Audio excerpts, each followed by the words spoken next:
In this update, an analyst is warning people not to expect a quick trade turnaround once the Strait of Hormuz reopens. The US and Iran say they've reached an agreement to be formally signed in Switzerland on Friday. President Donald Trump says the strait will then reopen. But US journalist and analyst Gordon Robertson says experts believe cleaning up mines will take much longer. There are approximately 500 ships still stranded in the Gulf. This traffic jam is not going to clear immediately.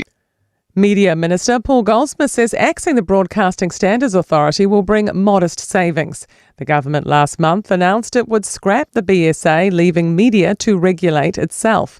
It was after the authority ruled it could regulate online broadcasters, prompting heavy criticism from ACT and New Zealand First. Goldsmith has told a Scrutiny Week hearing officially de-establishing it could free up some resources. The BSA is not a huge department. It's about $1 million a year. Documents show a lawyer tasked with reviewing Public Service Commission ads charged a $2,500 daily rate.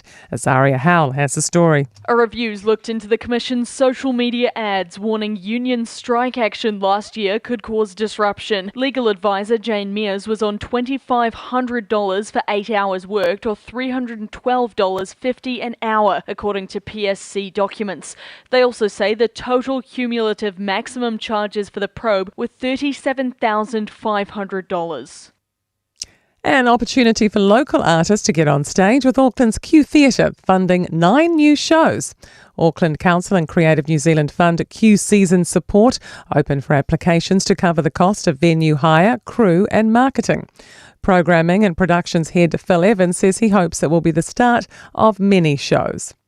And that's your update. To sport, and sprinter Zoe Hobbs is outlining her European schedule in preparation for the Commonwealth Games in Glasgow. New Zealand's 100 metres record holder features in the country's 21-strong athletics team announced today. Hobbs is currently in the Czech Republic for the Ostrava Golden Spike, where she set her personal best of 10.94 seconds last year. A comp after that will be another Continental Gold Tour. That one's going to be in Zagreb in Croatia on the 26th. And then I will ideally do 2 comps after that, potentially be Nancy in France and potentially Budapest Gold. And All Whites coach Darren Baisley says midfielder Matt Garbutt's hamstring injury is a wait-and-see situation ahead of their Football World Cup opener tomorrow. Meanwhile, a statement performance from Sweden to open their campaign, thumping Tunisia 5-1. And that's sport. I'm Wendy Petrie. Radio Samoa, tasilima ivatolu, amo. Radio Samoa. Tasilima ivatolu, amo.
Jerusalema ikhaya lami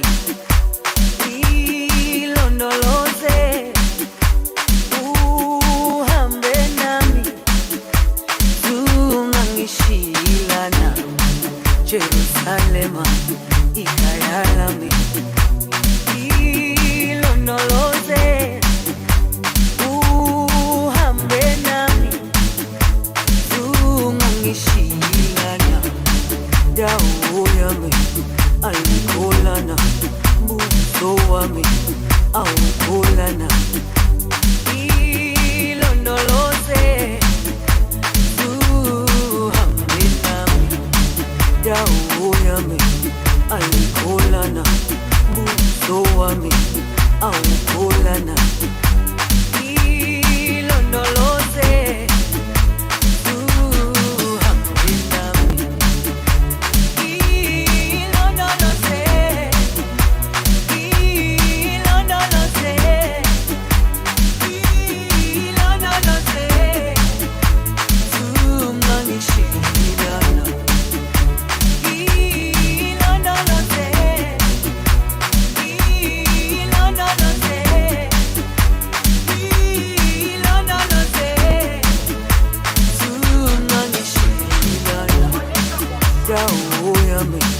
ayikholana buso wami awukholana ilondoloze uhambe nami dawo yami ayikholana buso wami awukholana ilondoloze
Lewa tula mai le tātou taimi le wati le nei whanga le fiafi luas fulu ma le oro minute wa te aile tula e ono.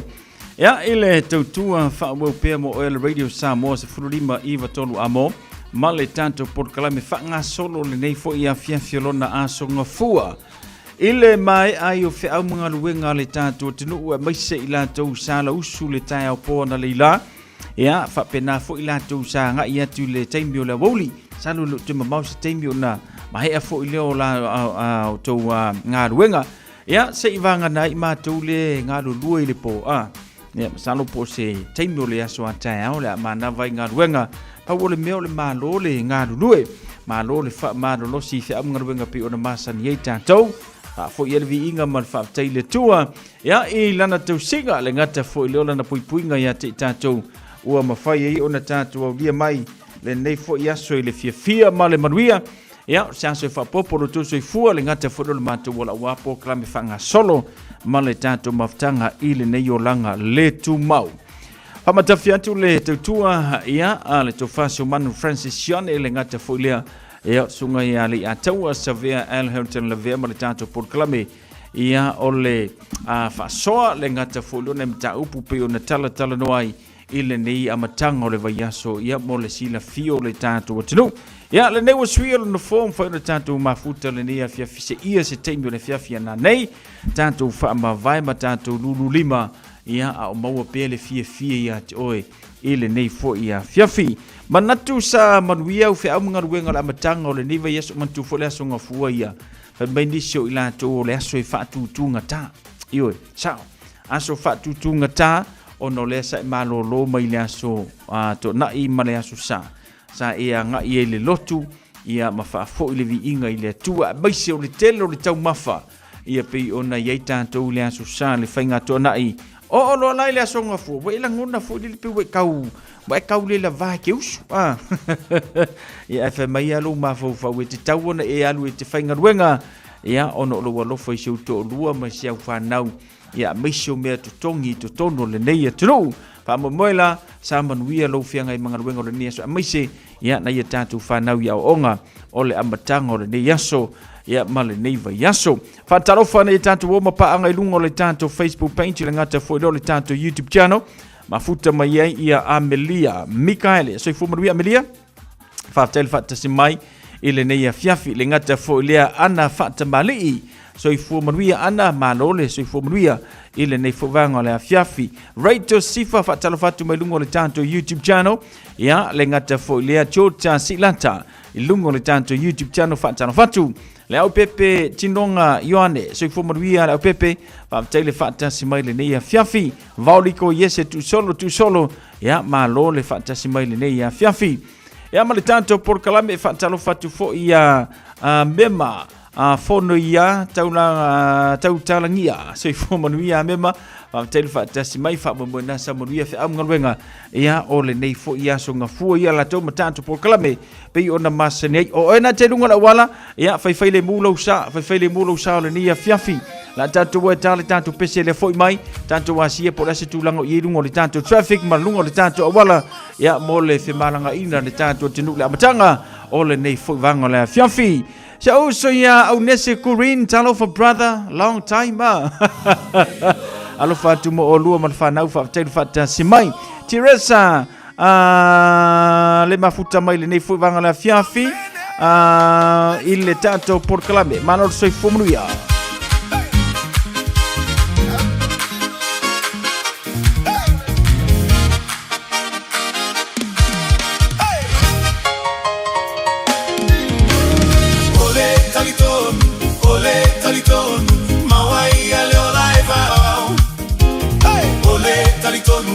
Mama le alo, mawai ale olai ole taliton, mawai ale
Samoa. On sale now at Qantas. Fly direct from Auckland to Apia and reconnect with your loved ones for less. Book now at qantas.com or with your preferred travel agent. Hurry, sail in Sunday, April 26. Terms and conditions apply.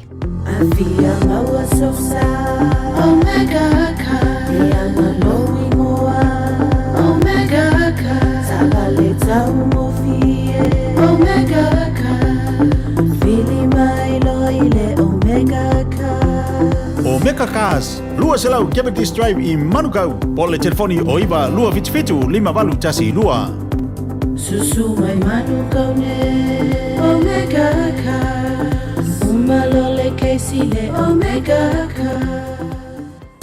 O mana o mie o e pose isi alo a inga se fisoso ani tau fe malanga inga moni usila. Imata au poe peo le vaita mai no whanau po angaluenga. A whaia lau tali o le ioi, wala au loa Ken Ferniho o le Fern Immigration Services e iaila na lai sene, ma o silia ma le se funu 5 tau sanga hola na tau tua. E toa tele tangata o fisoso ani iai Ken, imata upu tau fe malanga inga, e awhia imata upu na o atu le tribunal, ma apili le minister. Tanga iana e le Facebook, ma le openga te whailangi I moli mau. Mo nisi whamtalanga, wala au mai le Fern Immigration Services. O lua tasi 5 tasi, o 5.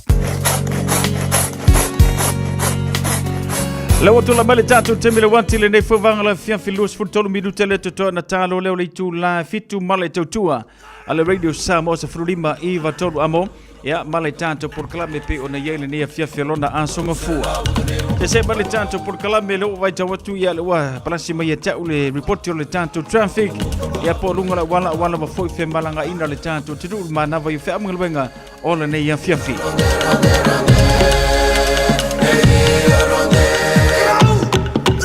Ansonga fua lava ia faisina pisi o lunga o le tantu wala ona o le toe amatali o whea mngaluenga le tantu o tinuu.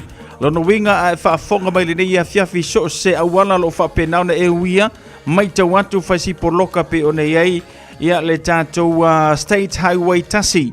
Ia le me ta watu faisi poloka le vaenga le nai lunga o le tantu motorways a whapena te uia mai le vaenga le na a ngai mai a tantu sisifo le ngata furu le a ngai atu le tui le west.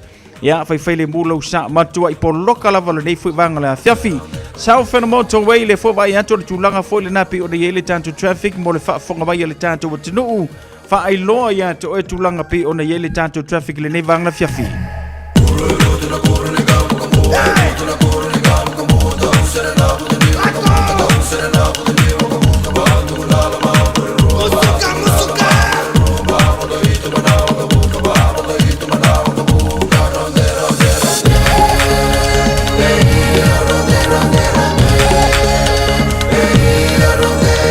Ole a family I me Wellington ole sina vanga le fai lo mai fai si poloka mo le fa fonga mai la toa uia ia le wala na fanga solo tu na I fe fo ili no le mea Silver Park le ngata fo le o lunga ina TI ya ma fanga solo tu na Penrose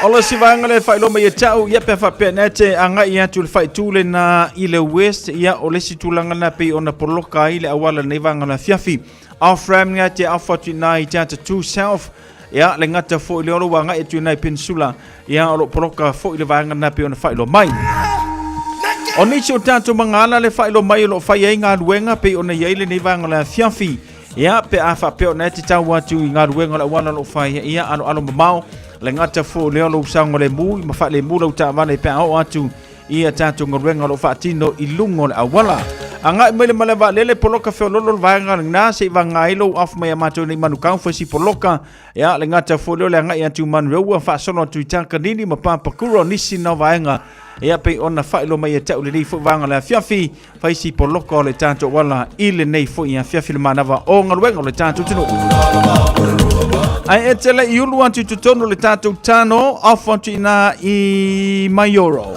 Whangasolo atu lunga I Blockhouse Bay le ngata fo le antitirangi ia ma whangasolo atu I New Lynn le ngata fo leo le tulanga nape na ye Calston na afantu ina ia Glen Eden ia ma whangasolo atu I Henderson lesi le navanga le whailo mai whaisi poloka o le nei fo ia fiafi Hio Sparrow tasi le navanga ia pe whapea nai tu ia vanga le na I lunga lava I o le tanta wala lau papa whailo mai poloka fo vanga le na whai le mula usama ano si savidi lunga o le tanta wala lau papa ia whaanga solo toi Beach Heaven manisio vanga ia o whaelo mai mo le tātou tinu i le nei fo i vanga o le fiafi mana tua tātou tula fono wha auro te oti le sawa e te saunga le mu i lau wha utauta pe a wha peo e wha whonga mai i le nei fo i vanga o le fiafi tiresa tu ia i oe sao le lei live happy Tina nga wang talofa tina whaftel whatasi mai Ropeta pele masina ia le ngata fo i lea lave ia omi malor so i fumaruia whaftel whatasi mai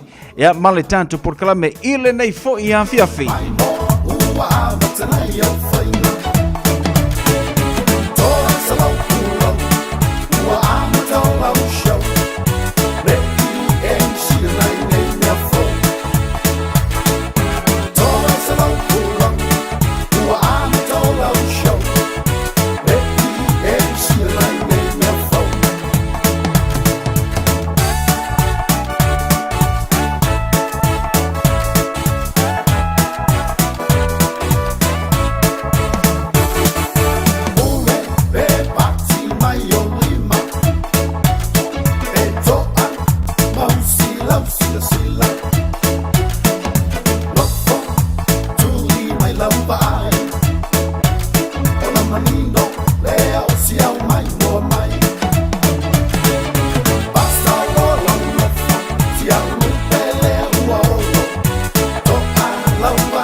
Solo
Ei ua leo Usu e wo foa Me moli nai a povi mala ua emo mai fa anoa Ola uma atai mane Ua avea fo i se fai koloa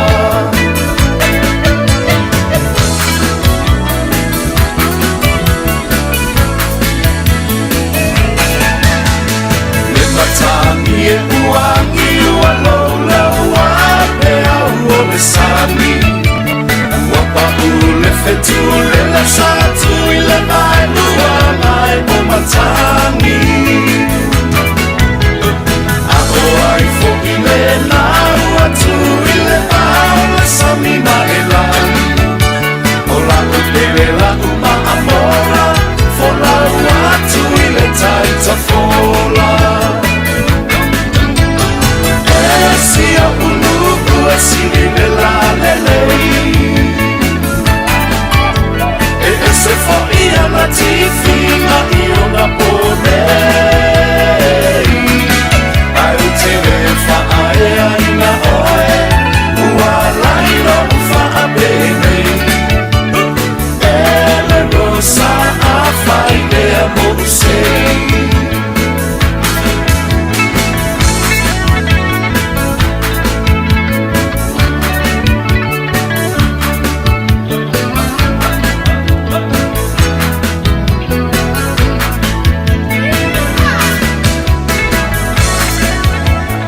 Nai whawhiwhianga mō tātou le nei a whiawhia wala mwhori mānawa i o ngaruenga.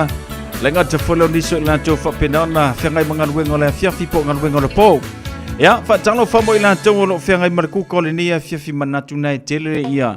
Le tau mawha nā tutoi mai le asoa na nawhi a. Ka koulenga koe wha ve vela ngai kamanga ia unga i ero mo le whiawhi o le asonga fua ia lātou. Vanga nai lātou. Ele leise to na ia nawhi o na lansa whiangai ma ngaruenga. Ka koula a Pulea oi lau kau mawhai Manga iei la whiawhia rea songa fua lanto Tulu minuta na tāno fitu Whaatali mai se I tātala no Ma se I e tau mai au lau I goa Uta whiiloa Oh yeah Ua lewa ona u whia whai atu Ai whai ga tātele ia Te a una I o umanatu Oh Tele lava o si oma Na ala ina o na na Olo alofa Oh yeah Afai ole a so manatu O mai lau telefoni ia te a uai o uvili atu Ea lau tada Ea lau tada Esa o lau tada Esa o lau tada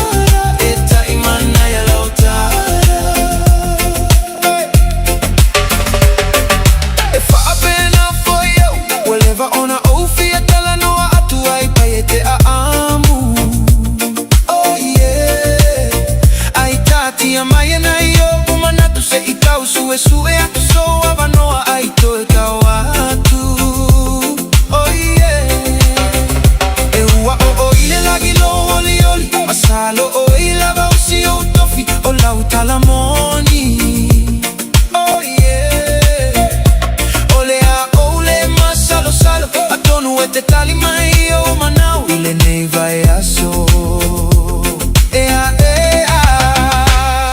lautada Ea lautada Esa o lautada Esa o lautada Eta imana ya lautada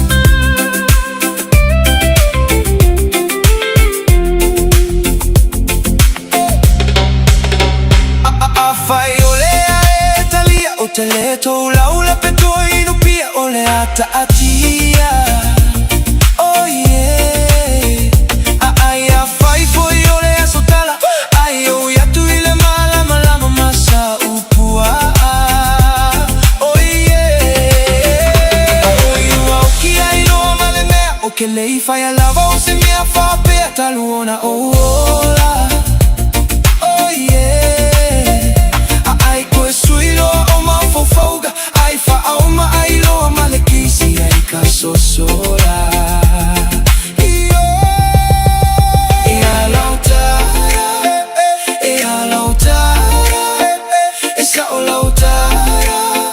Esa o lautara, eta imana ya lautara.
Se ia so ua ua alo i lo ka ku ka ka lo mo fa mamuya ku mo pele ma ku ka na fi ka ko mo ma ku ko fa ti mo e ka ka na le se pa ili ya ku na i lo le ke ma ya o ma ko ma ge e fia la ma pa mo bua ai ka mo to le ai ka so ke su para no ke su para ota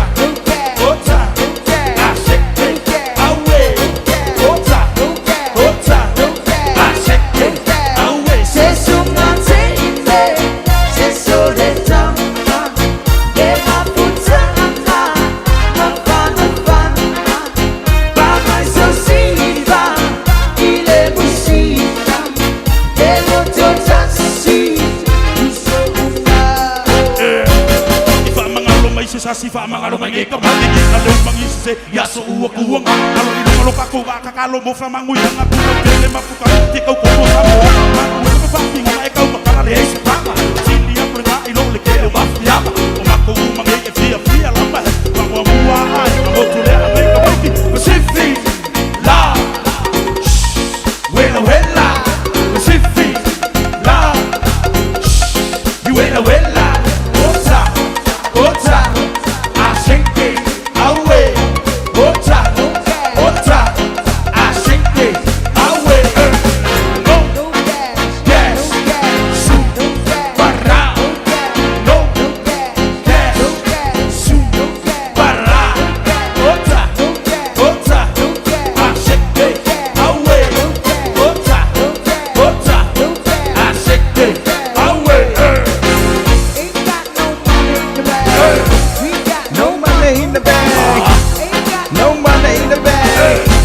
Sa ole Pacific Club o makua ino manera tātou le mele o ia se vanga na China Amelia ma le vaenga o lai makua i kele fufuti la o ia pa menu tana talo leo le tula fitu tal fitu tatu tala mai Samoa ile nei fuvanga ole a fiafi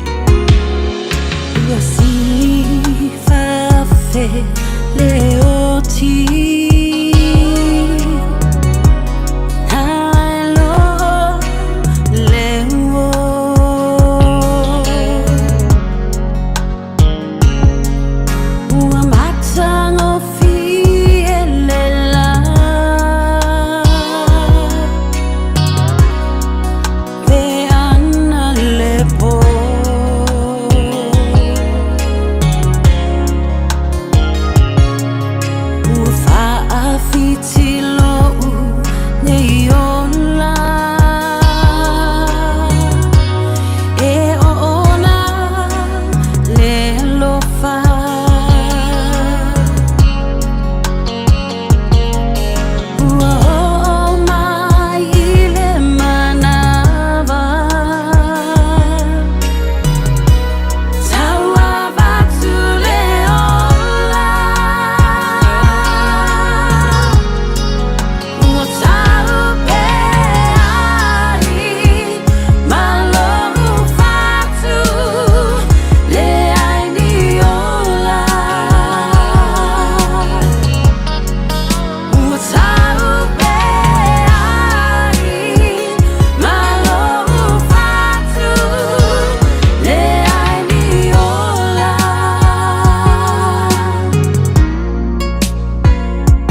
au whaafofonga o le whaapoponga fo ele nei o talafou mai Samoa. Au ina sa o mai mo oe e lau leiti o whalongolongo le Radio Samoa tasi 5 amo. O te whatalofo no tātou o tunu, a matanga fo i o le nei vai aso fau o tātou wheroa i ma mafutai o tala tau longo. A o lawa i pea sua au uma pēni sini maua mo le whaonga ina i ngā ruenga ma au nanga ese i Samoa. O le ua amata whaatino se tasi o ta iala mo le whaatonu tonu ina, o le whaonga te tau o ia o loa i ngā ruenga le malo.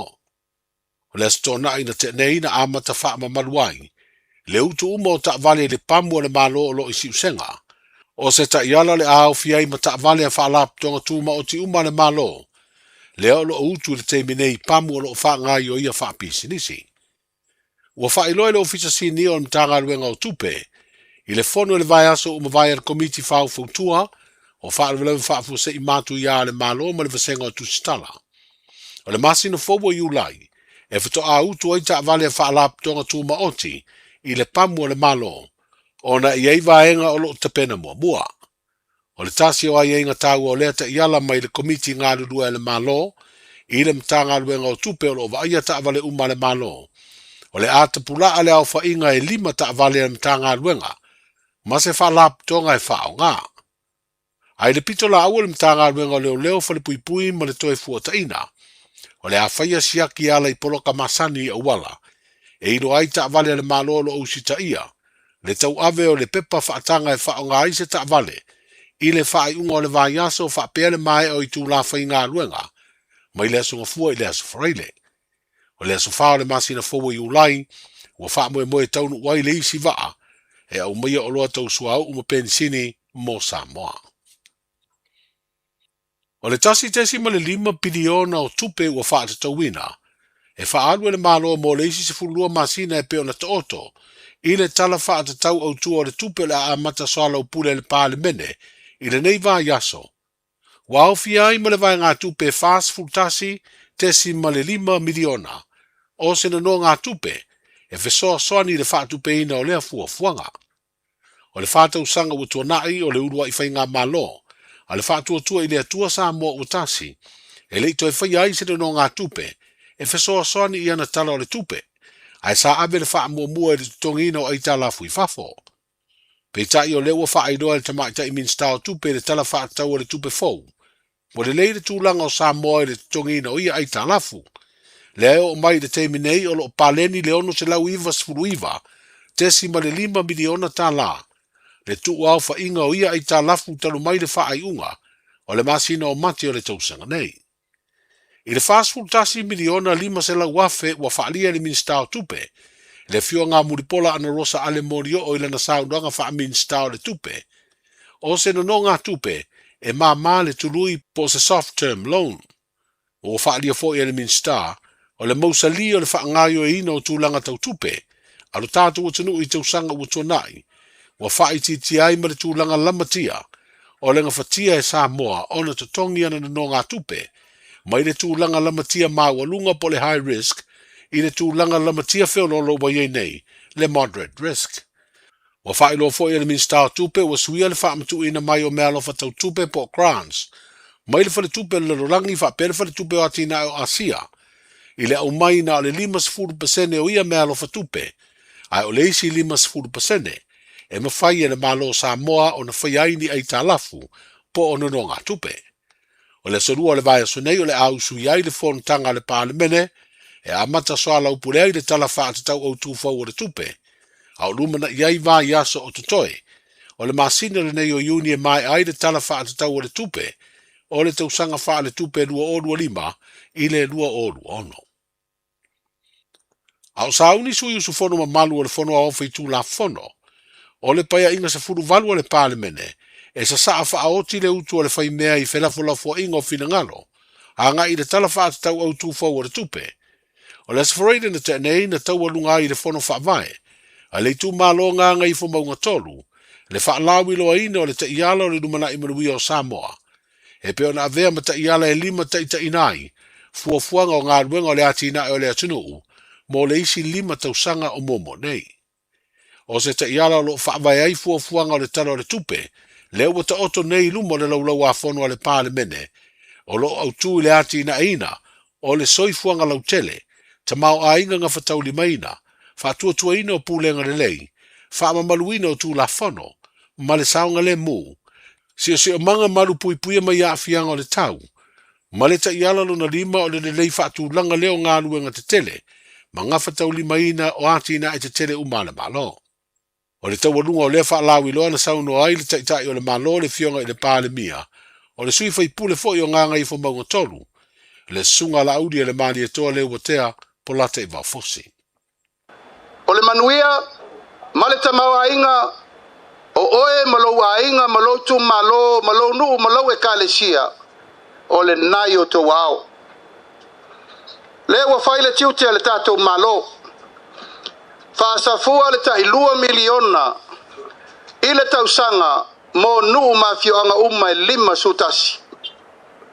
O le polo whasoa, Samoa, tātou mafuta le nei aso ma le whaafofonga mai e Samoa atoa. O le lelei ma le whaale tonu, o le nai o tō wao. Walafo atu le whaatua tuanga le tātou malo i lau tau lufi me lelei. E mai se foi lau tau polo whasoa e ati nai ai le tu malo i me pito i siri na vei ai le whamomua.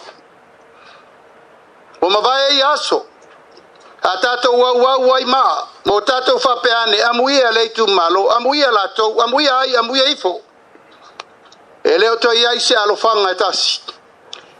O le taimi lava e ati nai ai ale i pata, e ati nai whatasi me whale alupo. O le taimi e ati nai ai tu mua, e ati nai whatasi ma pule me salafai. I le taimi e tasi. E le to e whatalia, se i longa e talia pele ai, ele ai. Pasi rol tātou tala le tupe i le masina le nei. Ona whapena lo lea ona whasafua la tātou poloketi le nei, mo le manuia o le tātou i tu malo. O le mātou tātou longa ma se whau, le pa ia mawalunga o le pule mamalu ali im whai pule. Tai nane fo i le pa ia mawalunga o le palemene, ia fionga i teitei whono uma, ia o tau alo whangia. O le tātou te mau ainga whai whatasi. O le tātou o loa e whai whatasi ma pui pui ma lio lio whatasi. Ina ia manuia sa mo uma. Ai le na o se vaenga. E le o to e tau mua alo fo le tātou malo i le vai li ina o la tau e le whamaoni. Ai sea, e ta tau o na malu pui pui a tupe nei. Ina ia aua lava ne ia ise me whale tonu. E to e whaua wai le tātou poloketi mo le lumanai. Le taitai o le malo le fionga i le pāle mia, susunga la uri le mali e toa leo tea po lata i wau fosi, se vaenga na saunuanga na taua lunga i lona i tu malo, le whaalau i lo te ialo le numana i manui o Samoa, o le tausanga lua o lua ono le lua o lua fitu, ma le tausanga lua o tolu se fulu i le lua o tolu tasi. O le ua mai ona su e le whaamsinonga o talo sanga to ilo le whaamsinonga o whanua masuafa, le talo sanga le fio anga le au waa, wa lui ei le polo inga le whaamsinonga mau lunga o whanua masuafa, le ana umaia ia te sembo le tausanga lua o lua wha, na polo ina ai le whaatu lai ese o ainga se funu ma le valu o le nuu, i la tau lo no foia, se vaenga o whanua e whaasino le fio anga o whenga. O ele ia lo i tua mai o le fitu se lau lua se fulu tolu eka, o lea fio anga ua mai atu inatu, e wha ngā mano foia le au waa. O le polo inga lea na mafuai na tula i maini fite na inga. I le vau ia fio anga e lua matau fia i se polo inga le tu mau. A le wha amsinonga mau alunga. Le wha aua wino le ngā ruenga le nuu o whenga. Na wha ata oto ai tua oi o ia ele. O suenga le wha amsinonga o talo sanga apiri le wha amsinonga o whanua maswafa. I le vai aso umawai. Sa tula i ailo o ia e fina wina mau ia fio anga e lua. Ma ua wha tali nei se wha ai unga. O wha moe fonga ina. I le aso lua sifuru ono o le masina nei o uni. Tala amatai o le nei vai o sa fau, soifu. Pui pui lo a inga i le tau malulu. Au e te whaatali. Whaatonu nei loa lau tui ar fulu. A whai ngono li mau tau sanga pe o vatu. Pe maua o e singa se tu mau. Mai tanga. Po maua foise o alo i singa se tau manawa. E ma whai o na whai e fua lau tui ar fulu. Tanga iane i le upenga te whailangi. Book myvaccine.health.nz e vave to e whaingo fie. Mo whapesili manisi whamtalanga. Really mai le vaccination helpline. O valu se lau, lua valu lua iwa lua ono. O valu se lau, lua valu lua iwa lua ono. Po o le fono. O valu se lau, tolu ono ono, ono wha valu. O valu se lau, tolu ono ono, ono wha valu. E siri le poipuia na i loa le tonga fitia. Whai nei loa lau tuiar fulu. O le nau whaina whaafonga le tātou tunu le tui whaasalawino tātou tala mai Samoa pe ona e whaafonga i le tau le valu le tau da lila. La nganta whalo le tulas fulma le lua i la woli. Ia, ai manatu o le temi mulmuli le nāpi o na winatu mo oe le ni a fiafi mo oe le imwhai o na maua. Ia, a tātou tala na mai Samoa i le tau whaatasi male a woli le tautua. Ia, a le tau whao tanga vai a tipi o tanga vai o se Suya Radio Samoa lo ngalue. Ia, ma tautua ina le tātou tunu e ana le tu whaatasi o tātou tala.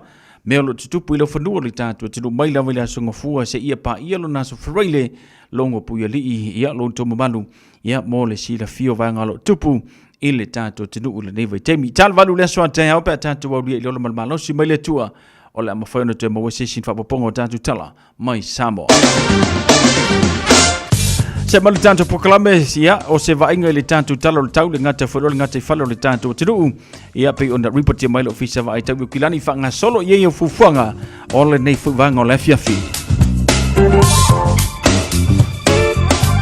talo le tau mo tanto le sola vai ia fa mawina le fulu le tolu tikri lo na malulu pe ona ia le fiafi o le sofa tesi male nei so vai le puwa ia sa fia le tanto tinu le fa unga le yaso aso to nai pa solo mai le aso sa ia se ia pa ia mai foi le tau na lila inisio pitunu pe ona vai ai foi ia le malosi lo po pe ona ia le nei tau ai la foi ia nai tibunga palasi vava solo inisio vai ngole tatu tinu fa tasi mau ia pe ona fiele tano le tau mo tatu le so le so tau tulanga foi na le ia le tano tau mo tatu fulu ma tolu tikrilo na madulu fulu ma le va iva lona mafanfana pe ona fatulanga ida mo tātou se ia pa ia le solulu ia o le tulanga na pe ona ia le tano tau mo tātou sauni so whainga malanga mo le tātou tinu o Samoa luas furuma le vadu te kiri lona malu po lona vela pe ona iai luas furuma le lima lona mawalalo langi le leile tano tau mo tātou i Samoa i le whaunga lewa yaso vanga na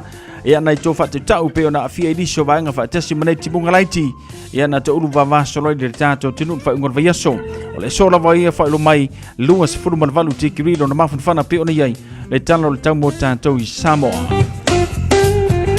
Sa wale tātou poklame se vainga ngata i whale le ngata whaelo le kaleno le whainga whaiva i le so au kilani sua le ngata i whale se 45 minute tas fulu li tau na lila.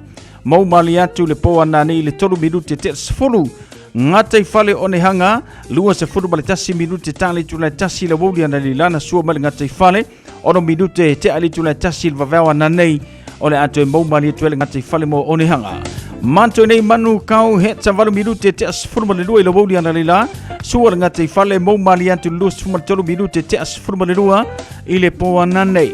Patasi male no whanga wha se enga muri wai penchi le whamawina se foru fa minute te asfurma le lua i le wauli sua le ngata i whale mau mali atu mo na nei le valu minute e le tu le tasi ia mo le pito nu o muri wai penchi pe no whamawina i le ngata i whale o mo tātou i le so.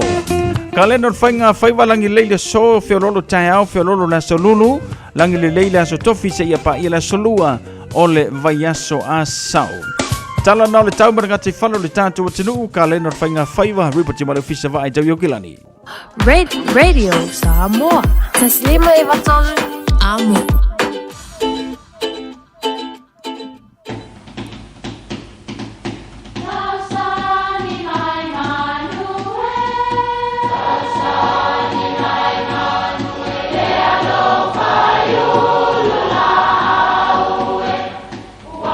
E o whanga manu i ululu o la au, awa e whawhanga i funga o la au. A o le tangata, e whawhanga i upu matala. O le mawhileo o alanga upu mamuanga ngana Samoa maona whaapongai, e a fua i lona sio mianga. O lona lea sao i le whaatufunganga o le iloa whaale aso, mai le tautua se ia o ina pule. O alanga upu mamuanga ngana, ua lanto mamanuina le tō whamanino a Samoa, mana tua foi, e tāo fitau muli le atunu. ua nunu le fā I le tō fā ma le whautanga. O le upo e maua mai I le taimi e tāla fā I talo pe a whawhai. E masani isi tangata o na lafo solo. Wha talo ma whewhiloi ai le wha wasenga le leia. O upo e whai I se mata upu. E whenum iai ma le lompo o ai a tuua ia. E ua mafua o na nunu le wha I le tō wha ma le whautanga. O no le sao noa sa. A whai e wha fiufi e le isi I le tasi. E nunu pea le wha ma o le a whai lea. Ma mea e le manuia ai le tātou mafutanga. Ua nunu le wha I le tō wha ma le whautautanga. Manuia lau wha sau. Ta alofa Samoa. Wa ule nei o kāsputi alu. A wale sui ale ngila ua ule kio. A eva mai le se fudu lima iwa kolu. A mo. Radio Samoa. Me bela a.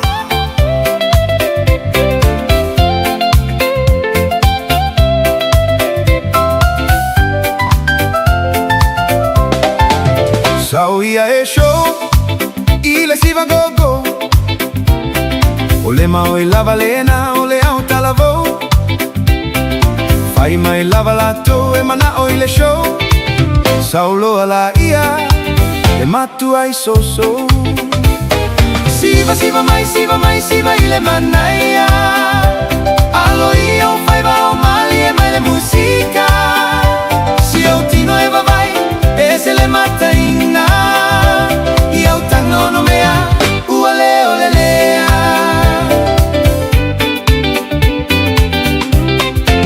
Au ele au laiti So mai ai le tuisi Milo loutino masi ova e pei e sisi Alu I lalo e alu I luga e alu I lalo pei se matavili Feliu ai solo Pei se alu o le maligi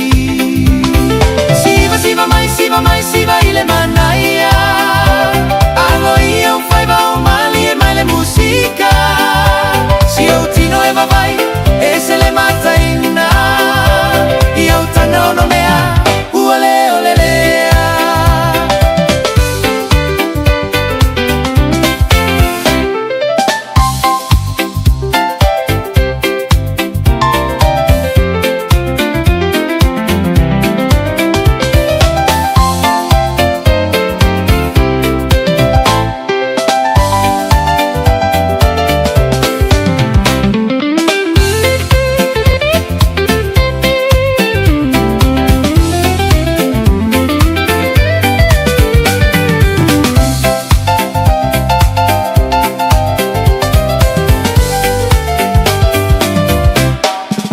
E se lo fomi Pe si vale uosi E la ala a fa sipa solo pe e fai ma oli Fusi ma o la o paga e fa a fesa gai fogi Oia ole au kuoli Wa pe oni temoni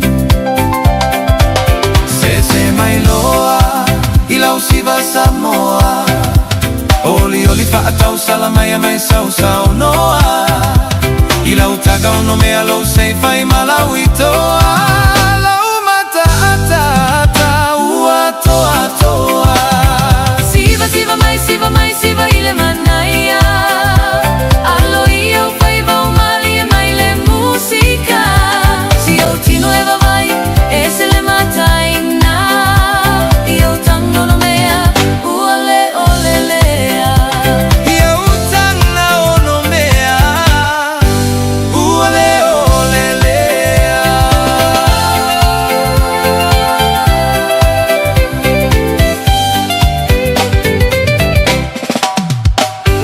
Nai whaafifianga le nā mō tātou le nei a whiawhita walunga toele tautu ala tō wha siawa ato ni tupea.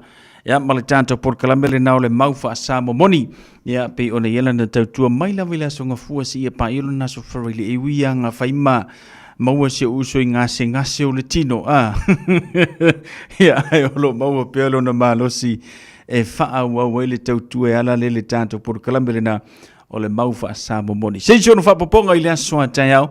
pe tatu wa li shola ma se malosi te ina tole to se fu manuia ia ona te fa fonga le tautua le na a siava tu pe atonio mo le tanto por clame pe ona iai le nei a fiafi o lona aso nga fua fa talo fatu tina nga wang Amelia Mikaele Teresa tuia alo fatu fa tele fata si mai ropeta pele masina ya le ngata fole fa talo fatu le tanto por clame lave yao umi malo le se fu maria ya uso ya aunese kurin alo fantu prada fa tel fata si mai mema fono ya le ngata folio joti si lanta le mau mali tanto por kalame valiko yese le au pepe yoane tinonga ya male to telo ne tanto wo manai paanga ya pe one eli ne ya fiafi fa talo fantu ya fa fawina le mau mali tanto por kalame so fu manuia fa fawina tanielu malol so fu manuia manatu sa manuia fo le neva yaso se silia tu ngamala malvaanga malol so fu manuia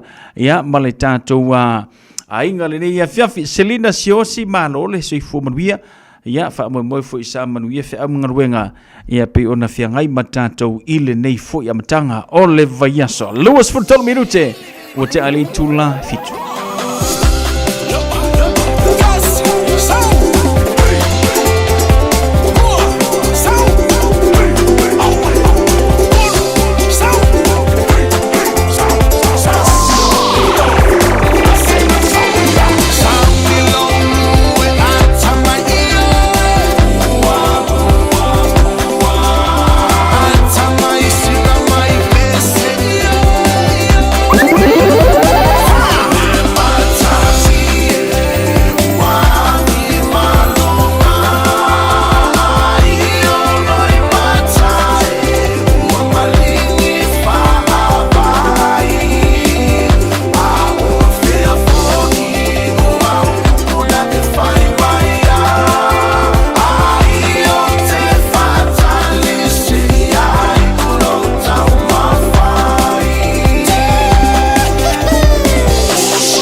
gynecological cancers can be silent. You shouldn't be. Learn more by visiting thepowerofknowing.co.nz. If you're unsure or concerned, speak to your healthcare professional. E le te tau ia oe una nā tia a fianga o le ka nesa o tutonga sā o te maitai. Mo le sila fia atili, asiasi le powerofknowing.co.nz. A whai o e popole pe le mautinoa, tala noe lau fōmai. GlaxoSmithKline New Zealand Limited, Auckland. O e sila fia mea e whaatino e mawhaiona e umia iso fale motu le lumanai. A whai fo i iso fale motu, o e sila fia mawhaiona whaatino ni isi o fuafuanga e whaongaire equity o lo fale. A wane e misiere por kalame o le malu I fale, ia fiafi o soruru taitasi le se fulu e te aile whaa. O le a e sila fia ai au wala e mawhai eona e umia se fale motu le lumanai, ma au wala e whaongaire equity o lo fale motu, e whaata waise isi o fale, le por kalame o le malu I fale, ia fiafi o soruru wa yaso taitasi, se fulu e te aile whaa. Sunga o whenga whakao elo ka wale fō maunga Max Ila. Senga uka amilo i au kilani. Mo koe fōi mai lawa I o tara I le Tire World and Auto Limited. Lea mau aiso skoi ngā meg ma pa uka awar. A ole me piko sidi. E ngā le lua lima ka aladwa yaso le kokong. Le Tire World and Auto Limited e te maua I ta wale ma pa utau ngō fia ia New Zealand antoa. Mo fo I se ti mag wheels mo so se tu ai ngā ta wale ma le telo isi au onanga. Warren Up Fitness I le na ole se fulu tala pia I wha I lo I eina e wha afafonga le Radio Samoa I nei wha abitoa. Talia wins quotes, cue cards, maisi. Walau lo le Tire World and Auto Limited I le lua fitu tasi tolu o mo pa uta avale. Po le lua fitu wha tolu lua o mo le fale inisinia. Ta lofa lava. O le si ufafonga le nei o Samoa, le Radio Samoa. Patalo fol tanto proclame se uso ya mishena afualo. Se fu moria uso fa tel fatasi male ni fiafi manato manwi o male ainga. Mole tanto proclame luz formuleva minuto tele tu la fitu ya afa pe yeso wa sofa na fi fa moria mo wo wa vanoa. Se fala mo yetau le tanto laina tolu fitu tansliba vitolu. Ya pe fa se be foi lungo le tanto email on air at radiosamoa.co.nz. Ma wole le il fa biango la sofa na mo. Ia oela upele sili fa ailo lena olo uneia lofa goto olela susulule masina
Radio Samoa.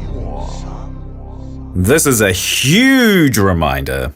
Sorry, that was a bit much. This is your big reminder to do that little job of getting your winter immunisations, including flu, booked in now. They're available through bookmyvaccine.nz or your healthcare provider. O le Casa Beds and Appliances, o le tali o mana onga, I o loe whaatotonga ilo mauta, ini tau le lei, toi anangata, e mawai moenga ngā o si tutono New Zealand, wha apese tino fōa le potumalo lo, lau ai mano fōa, TV, la au pese, usa aisa, masini tā lava, telefoni whi aviai, maisi. A whiu ane loa I le whawhituwha Great North Road o tau, po le tolo whituiwa Great North Road I Henderson. Le Casa Beds and Appliances. Telefoni o valu selau, lua, 5 o valu selau, lua, 5 Ua mawhainei o na whaatau wantu top up le Digicel I lunga o le upenga ta whailangi a le ClickX Pacific. E mawhai fo I o na lafo aise leni I le MyCash a le Digicel I Samoa, tonga fiti mawaru atu I le na o le 5 ta la. E le leile reiti aso taitasi ma e whaingo fie fo I o na e listalai. Asisiane I le clickx.com e lafo aise au top up a le Digicel. Pe lafo ai fo I sau tupe I le MyCash a le Digicel Samoa, tonga fiti mawaru atu. Morisi talanga vla aule o lua tasi 5 tolu fafa. O lua tasi 5 tolu fafa.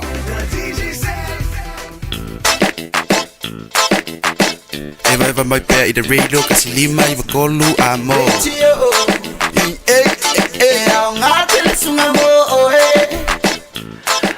Leo tu la bali tatu temi le wanti luas furma tolu minuto na tala o le tu la vadu e la ufa mani angala sofa na ule wa tadu mai e ta ule nei vangala fiafi o manatu la awina tu le tatu ufa mani angana ilunga la imeli ia a ole ise e tu le tatu por klabe na ye tatu fa silanga fala witele ia pe ona tadu mai le tatu por klabe fa mani anga mai ya anti ina fa mani anga ole sofa na o se tasi fo yo fa na ya alana misipati Via le tua I lona lofa mlonanga le lei ua ulia mai le iwa nei o tausanga. Alofa le tua I e toe whapopo nisi tausanga se tele tātou te mafutai. Alofa anga mai lo papa tuila epa poe. Nana me Roma misipati. Anti tia ina, anti isa ma anko alama. Na yo matua ya Boy Junior. Ma Sofia misipati. Na yo tuangane ya Kenny. Ma poe na yo usofoi. Ya pemita fai upu ma februari silia ya lo faanga o siau god mother auntie Ina happy 6th birthday Miss Sweetie face love you lo faanga nama ya auntie Ina ya ma lo faanga mo e alana misi panti wa lia ma ya ile so lo wono tausanga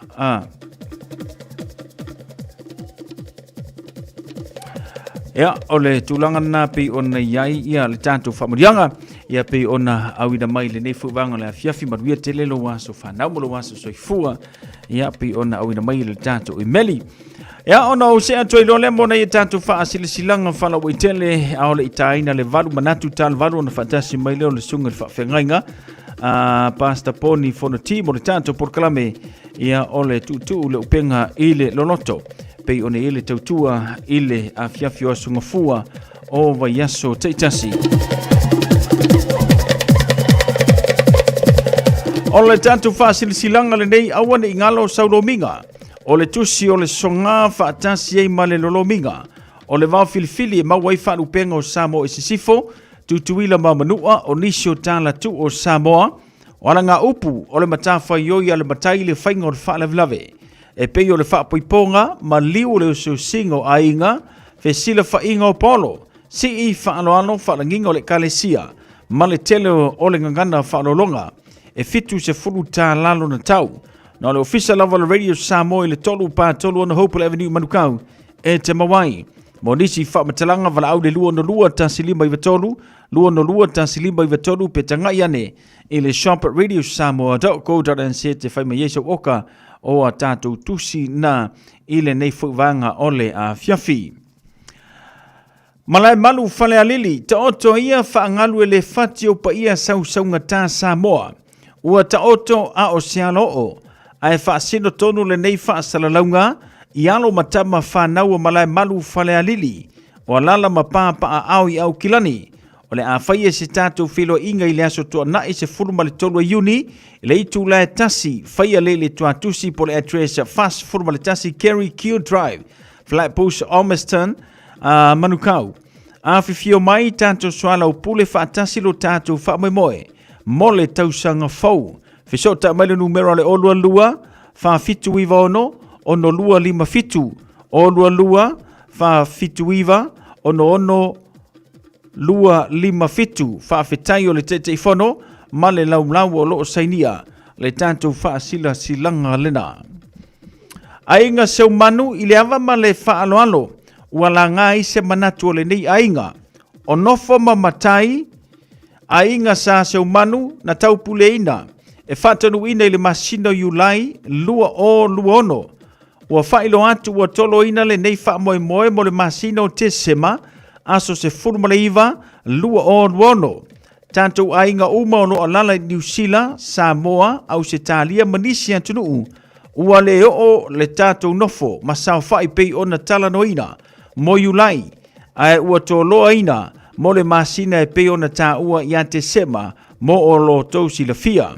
Whaafetai, o lo sainia le nei whaasalaunga le sao le ainga, seu manu, tinaya seu manu, ana teni, seu manu la faele, seu manu yoane, wiki lifi yoane, tu sani seu manu, vao sea a jong, ti a whaafetai a jong, ti a sione le tolu, yoane le a taua, fono ia ta faonga, famuina pelesi, seu manu faawila, ma ongo tia talo sanga, o ila tau lo seinia, le tātou wha silanga e pei ona iai le nei vaenga ole a fiafi.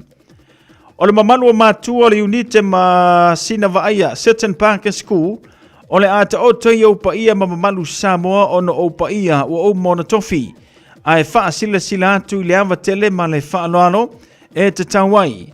O le a whaia le tātou fono na o mātua e malanga o lātou walo i Samoa, aso tofis formalitasi masine odo luono, i le afa o le wha i le afiafi, e whaatanu wina i le aonga, e talo sanga atuai ma le anganga mawalalo, i a tātou awai whaatasi le nei fono tangata tāua, whaamanuia le tua i tiute mawhaiva, o lo o tauwhianga iei whaafetai tele, sunga le teita i unite, ma sina vaia ma le sunga i whaiaonga, o lo sainia le tātou whaasila silanga lena. Whaasila silanga va ye e sa whata, i le awa ma le whaaloalo e te tauai, e whaasila sila tuai i alo matama whanaua le nei nuua va ye e sa whata e whapea. O le awhaia le tātou maftanga masani le aso toana i nei, se fulu ma le tolu e uni lua o luono, e leitu le tasi la woli, whaia le i le lawa anu tui mga mautu atu sinu me la whali neti plaisi mangele. Whaamalmole le pa ia malmamalu le tātou maftanga, ma na o mia lo tātou awai whaatasi le tātou maftanga. E tapena ilo tātou whaamoemoe le whaiunga, o le nei masina, tātou tatalo i le alofa mai o le atua, e momoli atu lo tātou wola vai, ia tātou auli atu le aso ua ato whaina, tātou te whilo iai. Morisi whamtalanga whaamoemoe whaafsu taimele te teifono, ile numero le olua tasi o iwa, 522 olua tasi o iwa, 522 whaafetai se nia le laulaua fono, mafutanga va ye e au kilani, le tātou whaasila silanga lena, ia pei o ne ili tātou porklame ile nei fuivanga ole a fiafi.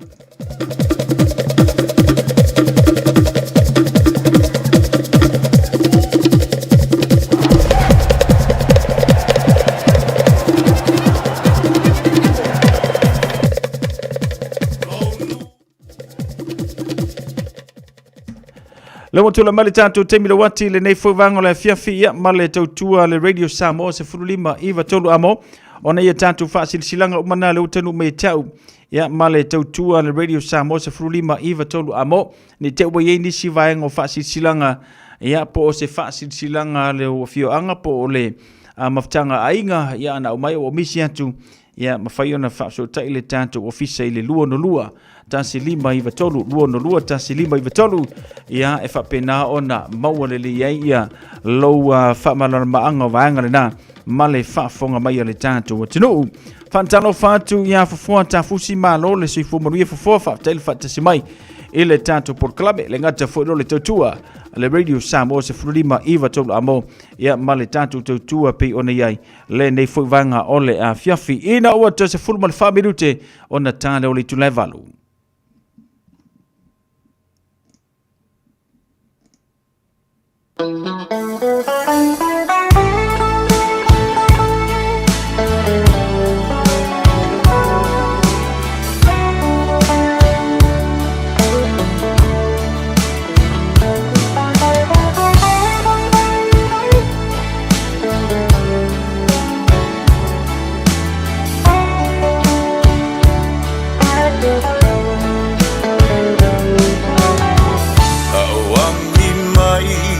Le sau malu a olela kuongoto atu itasilava lo ufa amboe moe o oe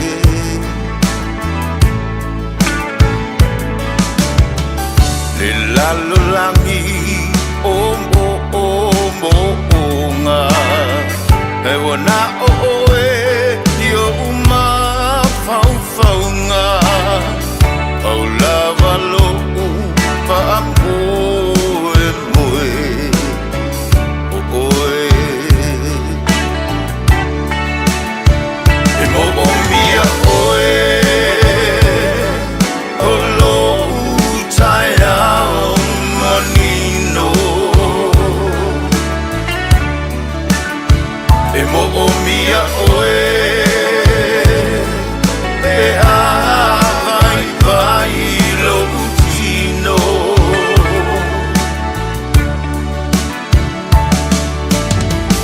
o oe o lo umano si anga a o mai o asole anga au lava lo fa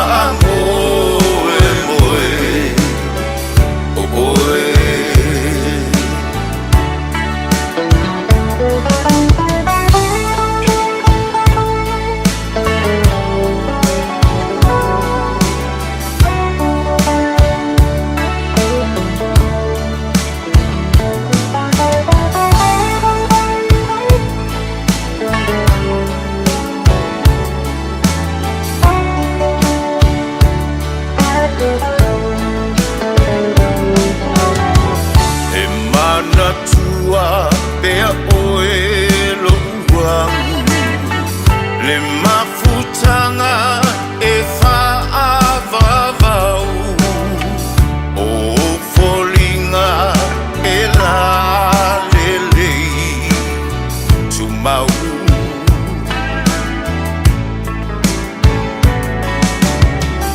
o oe moa o a mo oe tasile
Yeah, my darling, you see the far for fonga.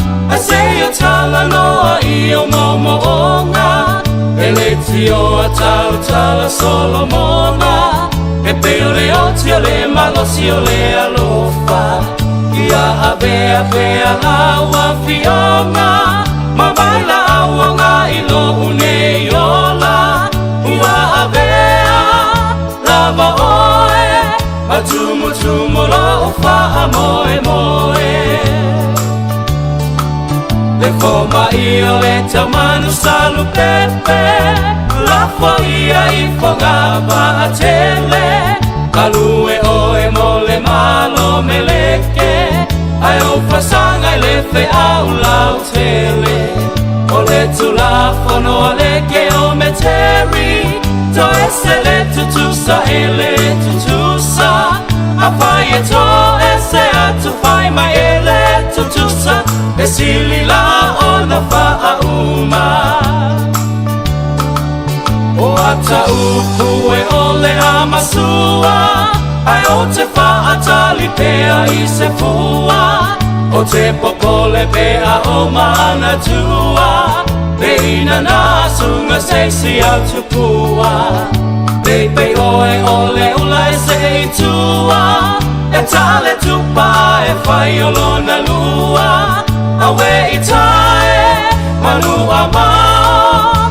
Ile ngā luna ona whaafua.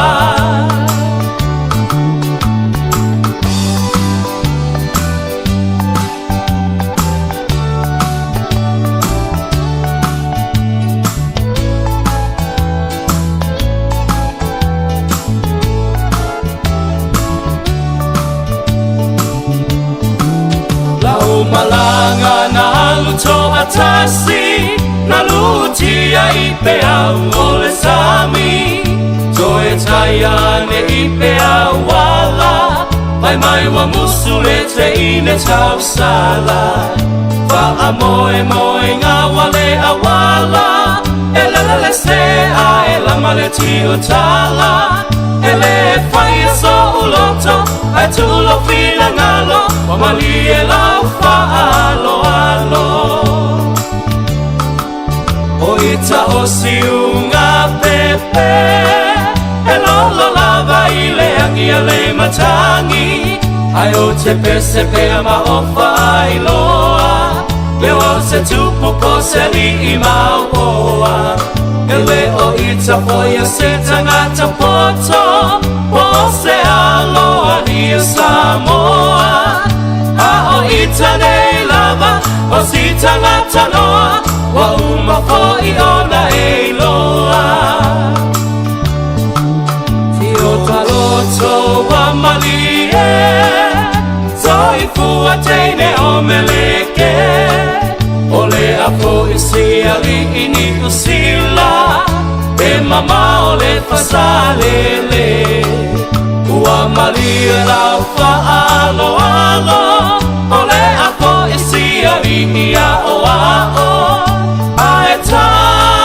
Tau fai sa ili. Ma fa atali tali pea I se aso. Aeta tau fai sa ili. Ma fa atali tali pea I se aso.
Osa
Ola se fonga man se ngofio le penino tia fa bonisi no fatunga le nei fiafi.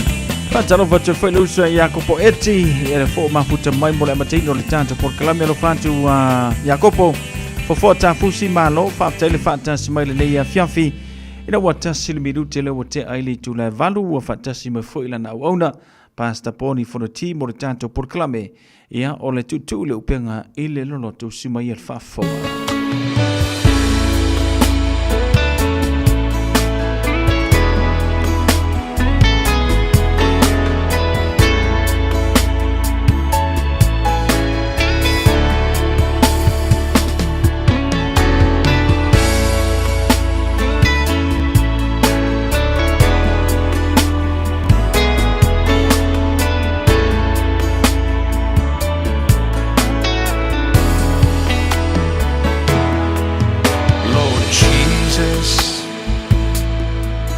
You're all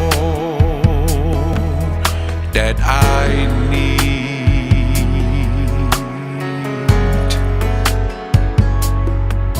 Lord Jesus, you're all that I need.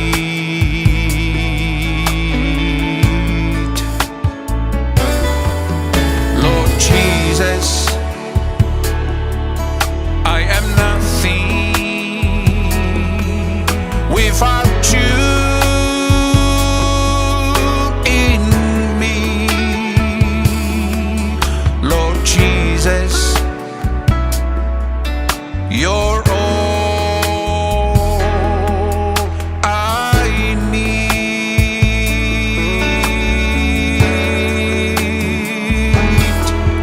Lord Jesus, it's your healing that I need.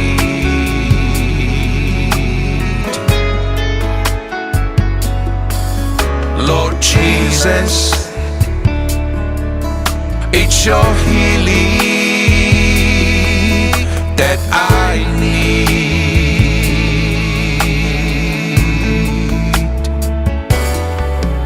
Lord Jesus, I am nothing without you in me. Lord Jesus, you're all I need.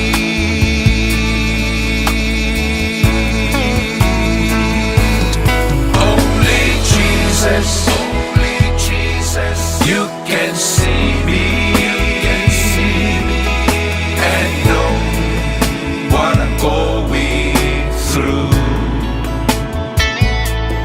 Only Jesus, you can touch me and heal my broken heart. Only you, Lord, can restore my joy and laughter back into my life. Only Jesus can satisfy my soul. Mātou te vi ia pe oilo mātou tua, le tua te mā, le aluma le nganga pa ia. Si atu o mātou loto le nei fiafi e whafo i atu lewi inga i atu oe. Mātou te whafte i atu oe, lo mātou te mā le langi. No lo lofa ma lo wang le lei. Lo fa maoni lo tau singa ya e mātou le nei aso. Mai li tae au si o mai lava le nei teimi. Whafte le atu i me umalama, mo e whai mo i mātou. Whafte lo wang le lei, whafte au mea lofa, whafte au whamnianga. Whafte le ola, whafte le atu e lau pui puinga. Lo tau singa ya e mātou le nei aso atoa. Mātou whafte atu le tua, ono lau wha o le tanga ala ia Yesu. Whafte tele le tua i soifua o lo atali pele tu tasio Yesu Keriso. Mātou mau ai, le tongi ola, maua e mātou le wha moe moe. Maua e mātou le saulotonga mātou te o atuai, le atua le nuu o mone e saunia moe mātou, whaftai tama. A le nei fiafi o le a mātou, o atu fo i le atua i lau fionga le nei po. Mātou te sue mā mātou talanoa mā o awina, mai e fo i le atua se vaenga mai lau upu mātou te whaungaina. Wala wala mātou ola tau mwhai, alo mātou ola fia, manuia ia te o iau whamunianga whaalenganga. Mātou wala watu se e alofa mai, whaau mai ia i mātou le nei pō. Whaau le mātou mta upu, wala mātou tala noai.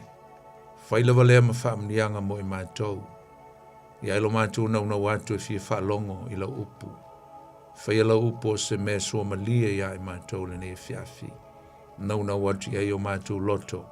Mātou te tufi mo mātou tali le atua i mataua umma o whaamnianga o le a e lilingi mai le nei pō. Whaamuri atu i au tangata i le nei fiafi, whaau i lau upu. Ia umma fo i le nei fiafi le atua ma le ngā luenga le tangata. Tu mau pēr le vi inga ma le whaani tanga i atu, oi a mai whaatau waa i ai mātou. Vi ia oe, vi ia oe, vi ia oe, Jesu lo mātou li, ma lo mātou whaola. Amene. Fatalo fatu i lau whasausonga le fiafi Samoa e le paia ma le mamalu si o tātua tunu pele. E le whapenao na tātou mafuta fo le fiafi le tātou mafutanga e peona masani esong futi tasi. Tātou Paul Klame masani le o tutu o le upenga i le loto. Fatalo fatu i le swafo i Jesu le tātou li. E le paia le silasi o si o tātou tunu pele Samoa. Mai lava fo i o ngā maunga tele se i o i maunga iti. Tupu mai e o si o tātou tunuu. O le paia mal mamalu le au whainga luenga le atua. E alenga te foi lea i o nai o tātou tu asin sina, ta māma tina mātutua. Alenga te foi lea i o le loa loa Samoa. Nisi o lo whātou tolia i mōta ngase le nei fiafi i amal nei vai teimi.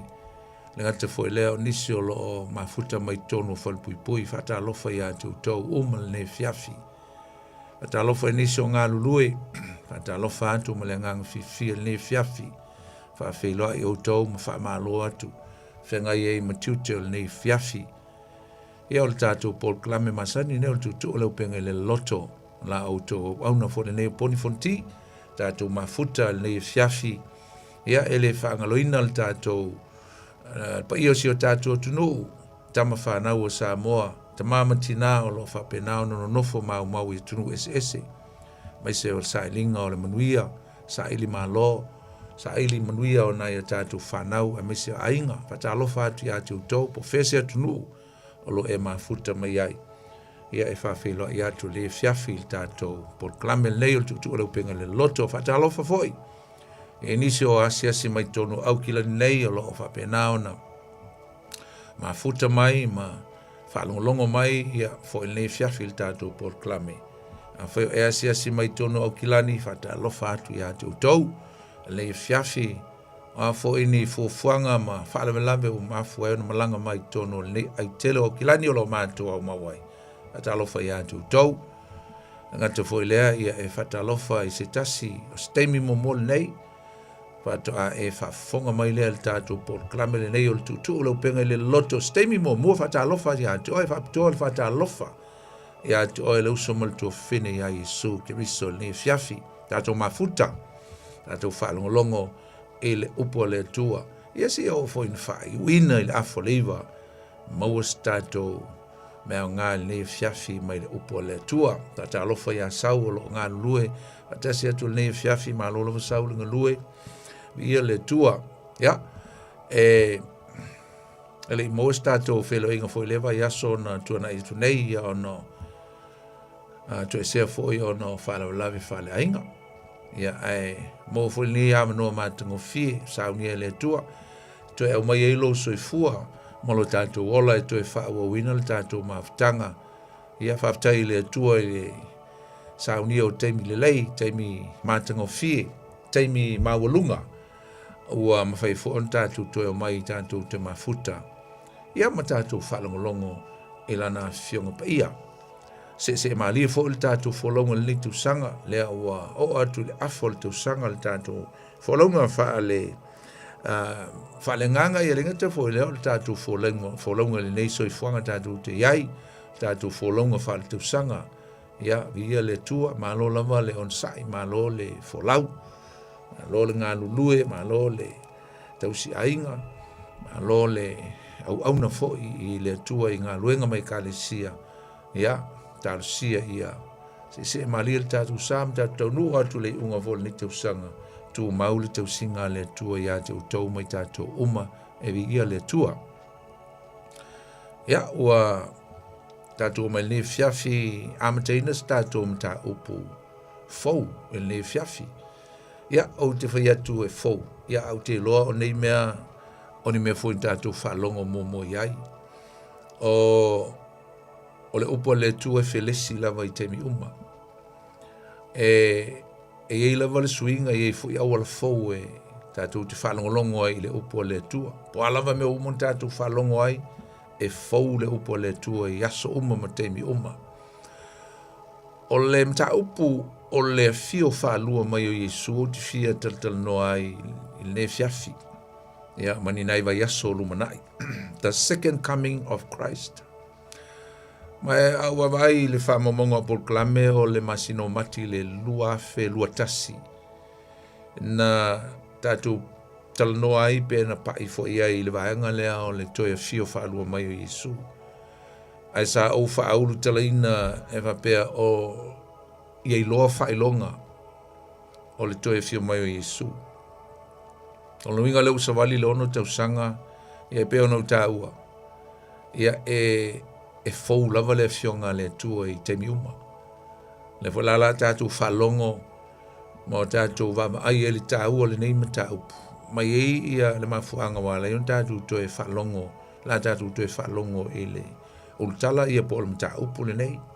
E le ngata o le moli mana o nisi tangata le tusine ia whalinga. E nisi e moli mana o mai lava le tusine ia whalinga. Toe tal no ai, ia tonu isi teimi, whaptoa le tātou toe o le tusine whalinga. Ai ono lo wama ai le tāu o le teimi le nei.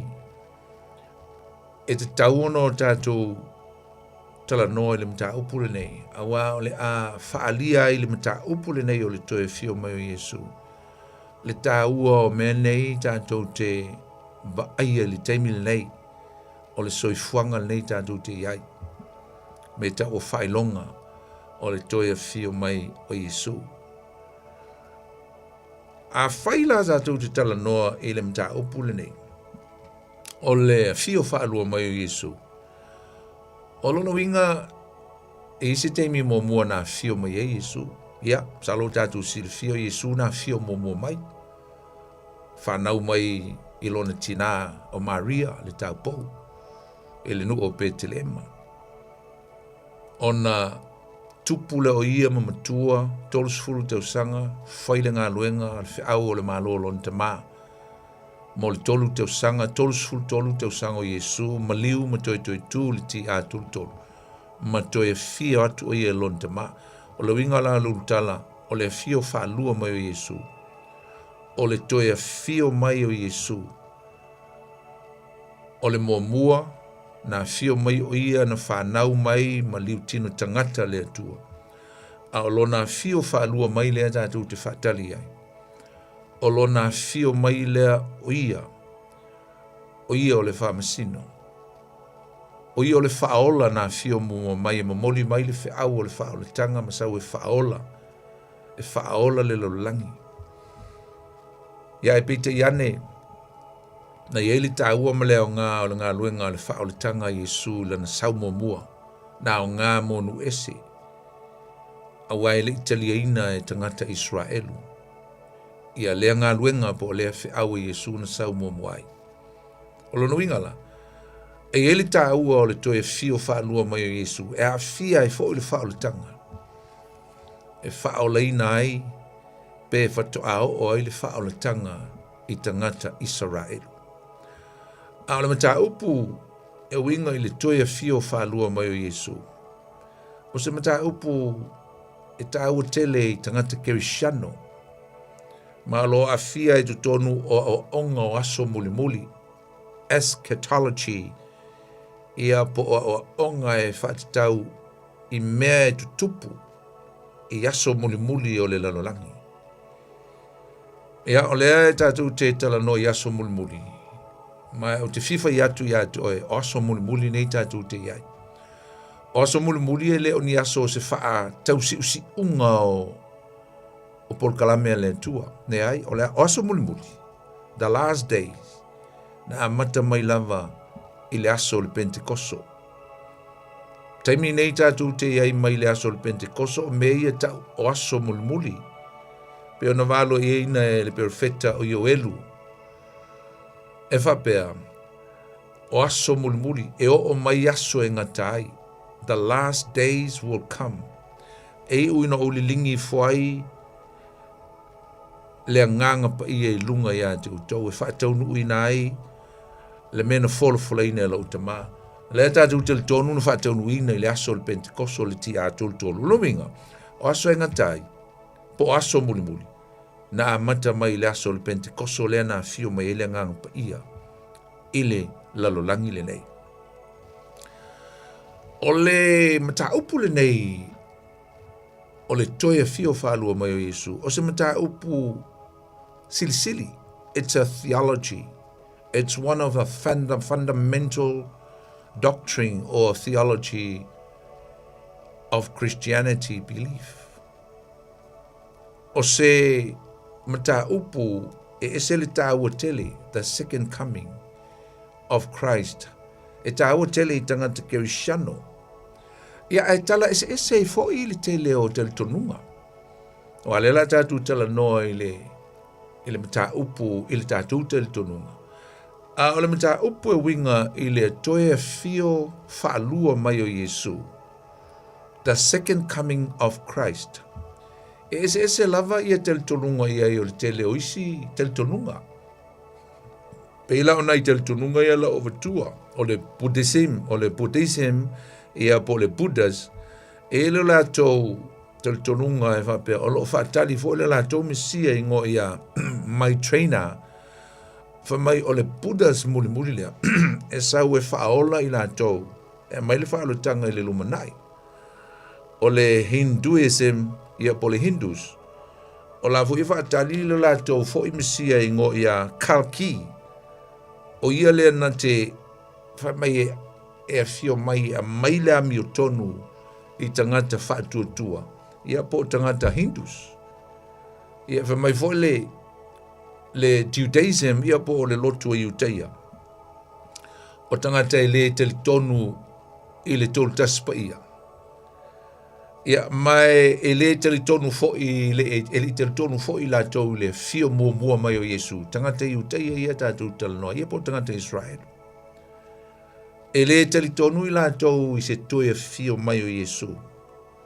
Awa e le I te tonu fo I la tau ma la tau talia. Ina le fio mua mai o Yesu o le whaola. Ruminga. E le o te tonu I la tau I se fio mai o Yesu o I o le Mesia. But anyway, they are still expecting their Messiah. Au tangata Iuteia po tangata Israel. O la lava e whaatali lo la tau Mesia. Ai leo Yesu. E se lava le la tau Mesia. E tu sama valo anga o lo te tonu I ai la tau I le whanging tuai po la tau perfeta. O la lava e whaatali I o le la tau Mesia. Ia. To mai le Islamic ia po le vaenga lea o le Mosalemi. Ia. E le te tonu le tolu taspa ia. Ai te tonu ia le Mosalemi. I le toe a fio mai o Yesu. Can you believe that? E te tonu Mosalemi po Islamic. I le toe a fio mai o Yesu. E whaailoa le ami o tonu. Ma wha mausali ina le la tu te tonunga wha Islamic. E winga I le wha o le tanga.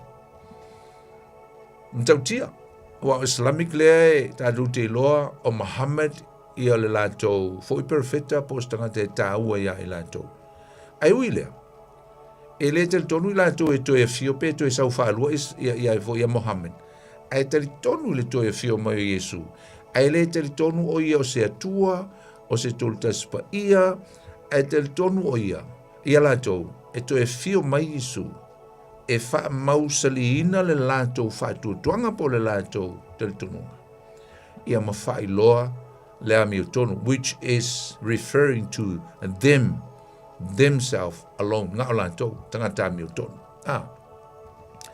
Ia, e foi nai nisi e kalesia, e te tonu ua mawahe le to e fio mai Yesu, ia peila o le kalesia le mol mau iova, e latu te tonunga o le tasiva te sifā, na fio mai e Yesu, to e fio mai e Yesu, wa umala ile, wa umala to e fio mai Yesu le te tonunga a mol mau iova.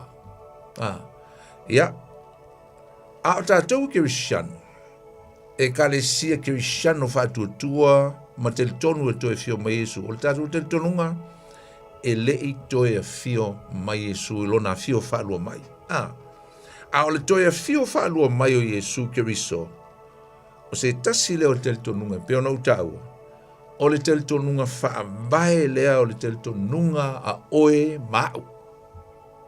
Wha Kirisiano. One of Christianity's fundamental theology, the second coming of Lord Jesus Christ. Mai o le toia fio mai o Yesu. Ai steimi ale o le pol nei o le vai aso le la zau nei. La tātou whitango fia i e vavae. Ia vaenga e lua o le toia fio mai o Yesu. O le sitianga, ma le fio tu vai o Yesu, toia fio mai o Yesu e tu vai ile lalolangi le nei. Tātou tio e steimi. Ala tatu tala noa i le wha mausali na mai lava i le senaturi lona tolu, lona wha. Na wha mausali na ai e le council e tau, le council of Nicaea. Po i la tauia o epikopo le kalesia Kirisiano sai ai le amatanga e tau le kalesia katoliko, o le kalesia katoliko. A le i o ina whaingoina le kalesia Kirisiano o le katoliko Roma, o le teimila, o lumatu o le katoliko Roma, na o le katoliko, le ngoa le lotu Kirisiano na iai, centuri mo mua, ma le centuri lona lua. Sa iai la le council, e ta sa whaingoina o le Council of Nicaea. O tangata nei sa lato talanoina po a ia o onga ma mea tau o na wa o tonu o te tununga wha Kirisiano. Sa iei tangata eleni, sa iei tangata alamaika, sa iei tangata ngangana ia, ngangana ia sa iei fui tangata e Peru, sa iei fui tangata e kupito, luinga ese tangata ua mo meo e piko po le lotu Kirisiano, katoliko, sa iei, no mai, tal noa mo lato, wawai poani, o lato laia, na lato wha mausali ina, le tā ua, o le awa onga le nei, o le toia fio mai o Yesu.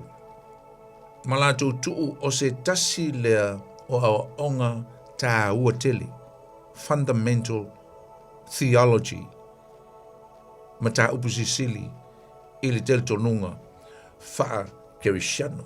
No mai lai lato mani upu se lua, o le upu e leni, ma le upu alamaika, Aramaic and Greek, e lua la upu, o le upu mua, e whaata tau le mea tau o le toia fio whaalua mai o Yesu.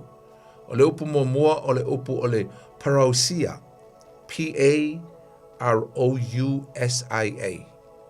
O le ringo le upu, o le arrival, po o taunu mai, o le sio na winga, to return, po o le toi fo'i mai. Toi fo'i mai. O le upu Aramaika, e tau o le Maranatha. O lona winga, ua fio mai le li, the Lord has come. Le winga leo le upu Maranatha, po le Maranatha i le wha Samoa.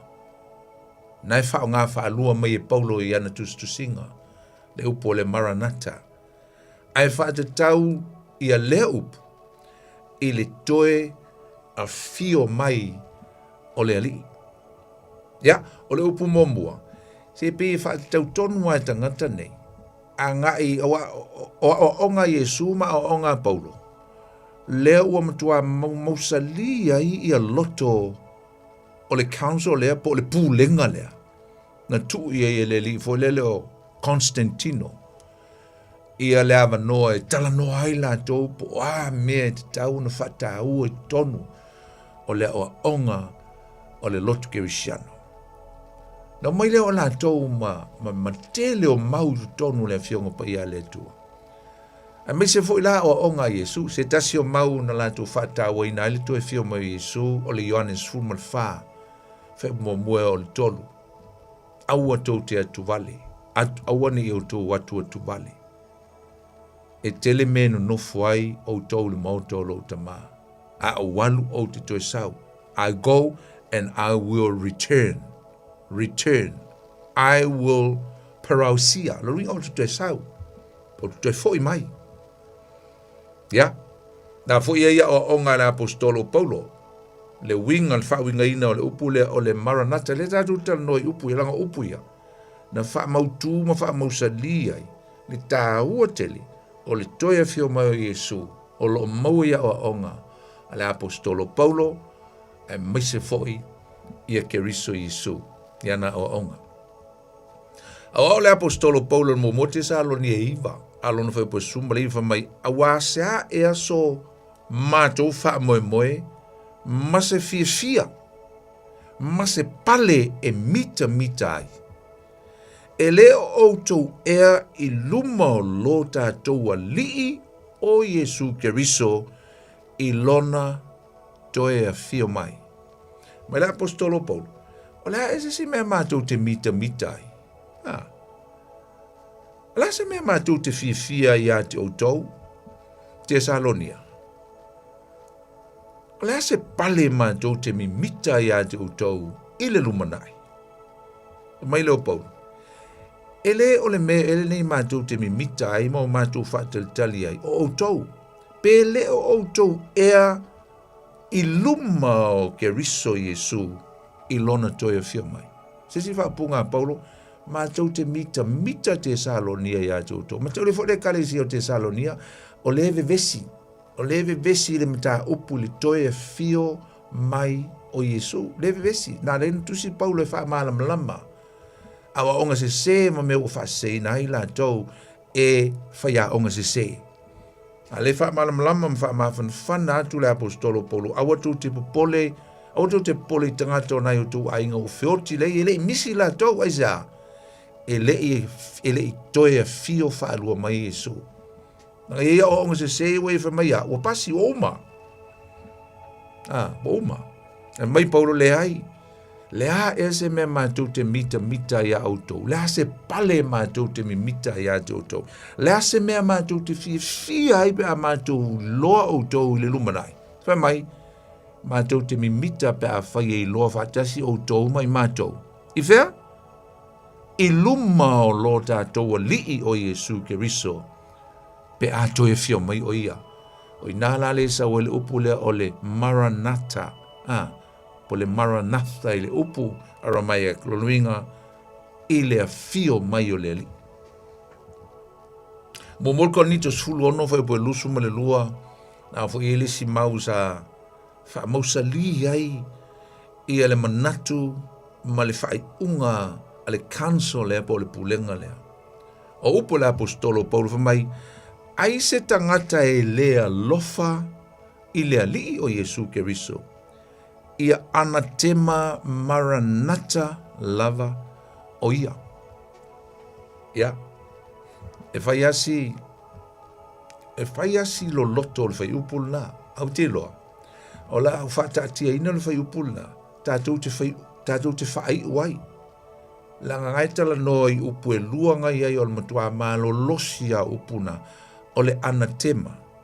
Ma le maranata. A le lau e maua maire, e le wingo upunga e lua, o le anatema o le malaia, a o le maranata o le toea fio mai o le ali.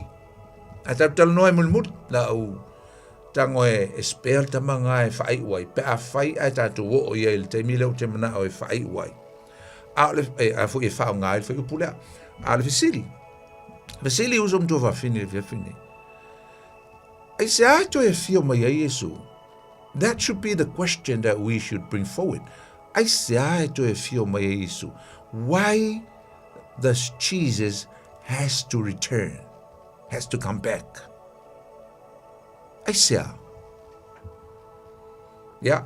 E yele manatu o skola fa be. E to e fio mai o ia e fa mahea le ngā luenga la vea. Jesus will return to complete the redemptive work of his Father.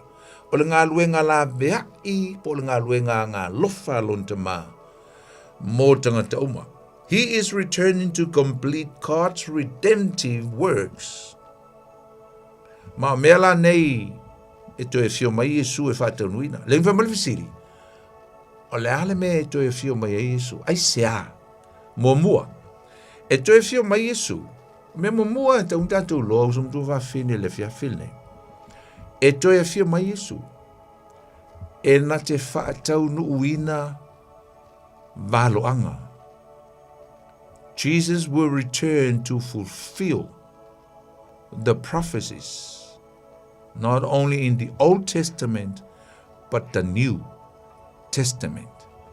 Sau Yesu, e whaatau nuu mea, o mona whaatau nuu, lesi ano walo anga, ili whengeng tua Yesu, ilo na whio wha momo mai. Mai ele, tel tonunga e whabea. Mazalo po le whasa fulu ma leono. Whasu ma leono, le whasu ma le fitu. Walo anga o le tuspa ia. E o maltemi nei, e lei fulfillinga, pe lei whaataunuina. A oi whaataunuina le tele o walo anga nei, o Yesu. O mon whaataunu le si ano ano, langa o walo anga umalava. Walo anga le lei, walo anga o manuia. E whaataunu uma Yesu. Langa e isi walo anga e a fo e lei umanuia. A o le tele o walo anga e whaatatau ile o le whaavavau, ile redemptive po le ngā luenga la veai, me uma o le malo ke riso le lumanai, o le wha o le tanga mo Israelu, o wha masinonga, o mea uma lava nei, ile I whaataunuina. E fio mai la Yesu, o le mea mua ia dātulo, e fio mai Yesu, nate whaataunuina valoanga. Se vai tau atu sina mau. O walo anga talo le me whengofia I vaanga le lau tau atu e tango e whaitau. O le matei o lusu malwha. Nai fisili ei so o Yesu ia Yesu. Wa e ni whai longa o lo toi fio mai. Mali unga lolang. Ia tau atu lo Yesu. Me umalamania. Ai le I toi e fio mai. Ai tu te wa ia me nei. Tatu te ola I whaelonga ngā istaimi. A le whaataunuina Yesu o waloanga. O le tusi e lua te Salonia, o lona mata upu mo mua. Lona whai upu e ono. Lua te Salonia, o lona mata upu mo mua, a lona... Sorry, lua te Salonia. A lona mata upu mo mua, a lona whai upu e ono. Wa pelon feita wina. A wa tonu I le atua o tau atu le puapuanga I ena puapuanga ina ai o tau. E ate o tau foi o e puapuanga ina. O le mapusanga whaatasi mai mātou, whalongo. Pe a whaalia mai le lii o Yesu Keriso mai le langi. Whaatasi mana angelu malona malosi. I le afi mumu na te tau I masui ai I e ua lei loa le atua. Ma ua lei ana I le tala lei alo tātua li o Yesu Keriso. Whai upa iwa. E whaasala ina I lātou malava I le whanonga e whaavavau lava. Ia tea ma le li ma le mamalu o lona malosi. Se fulu. Pe a fio mai o ia ina ia vi ia I ona lava tangata pa ia, ma ia ofo ai ia te ia I lona aso, ia te I lātou uma o e whaatuatua a wā na outou tali tonu mai lava i la mātou mau. Lua tua i ngā tangata ngai tau mai ngā tangata tali tonu e loa le aso le li maua le manuia, tangata e te tangata e le tali tonu e le maua e la tau le manuia. Ole valo anga mo le fio mau Yesu. Tanielu e fitu, faitau sumal tolu, ma sumal fai su teimi, tango e faitau, fa mai o loo, balu ia mai ai, le toia fio mai o Yesu, ile lumanai. Luinga, whengeng tuai, whengeng fau, o lae balu ia mai le toia fio mai o Yesu. E toia fio whalua mai o Yesu. O le mena esa o Yesu e whaatau nuu, balu anga. O le melo na lua, e toia fio mai Yesu, e fio mai Yesu mō lana e kalesia. Mo lana e kalesia. Nenga to le mo molte salo ni e fa, fai bu sumle ono, sumle fitu, to e fio mai Yesu, to e tutu e noti, o e fatasi, no atu leo i la tau fu meona, ma futa lava leo i la tau e fa vavau, mai Yesu, o la te utala i le kalesia Yesu. E fio mai o ia e amatu le aso, o le si tianga i le vaenga mua, o le toia fio mai o Yesu, le mita aupo le toia fio mai o Yesu. O le si mau o lo au mai ai, le fitaiai le a Yesu, malana e kalesia, o le Efeso e 5, o lo no fai upo e lusu ma le 5. Efeso e 5, lo no fai upo e lusu ma le 5. Fa pelo no fai tawina, kanga i lalo lusu ma le fitu. O tau tane i o tau alo fatu ia, o tau lava fa peo ke riso, foi o lo fatu ia lana e kalesia ma foi na mai e ia te e fai monsui ina ia fa ia inai ina ia fa mai nai ile fa ta elena ile vai a to male upu fa longo upu ia ina ia ona tu ina tu o ia te ia o le e kalesia e matango fie lava ele aiso na ila ele aiso na manumi ele aiso na pona po se tasi me fa pena a ia pa ia o ia ma le pona, pa ia le kalesia mo Yesu, o le fai poiponga, fa mai o le tane i lana va, o le fai poiponga le aso le si tianga, le fai e iao ma ave ia le kalesia, fa tasi ma Yesu i le langi, a e fio mai Yesu e ave lana e kalesia, o le kalesia ma, e kalesia e leise ila, leise pona, e leise manuminumi.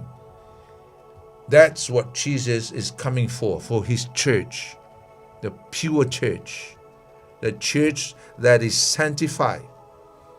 Wa fa mamaina i le toto Yesu, ma le upu le tua. Fa mai afea, fa mamai le temi le nei a ola, le teine fai poipo, po le kalesia.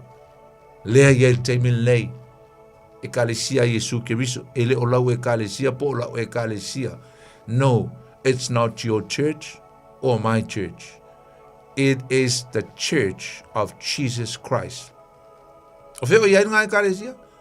It's invisible. Ele oiloa. Tangata fa'atuatua uma o lai ola tapua'i e kalesia ese. Ile lalolangi atoa. O le kalesia le nā. Le tātou tala noai. Ele o se ingoa se kalesia o lo i el kemi ngei. No. It's the body of Christ. O le tino Keriso. O lea iai le mea wha lilo le teimi lei. Lo ingo kaka mai oma. O ingi kaka mai oma. Kaka wha tua. Tanga to lai ola wha tua. Ola ami o tonu. Ola mama. I le teimi lei ma sauni ma ta pena. I le teimi e fio mai e Yesu. O le mea lona tolu e fio mai e Yesu. E fio mai Yesu mo Israelu. O nge misia ka ko Israel le ele ekipi esea e whaavavau ia le la o le olive. No. That is not permanently been cut off from the olive tree.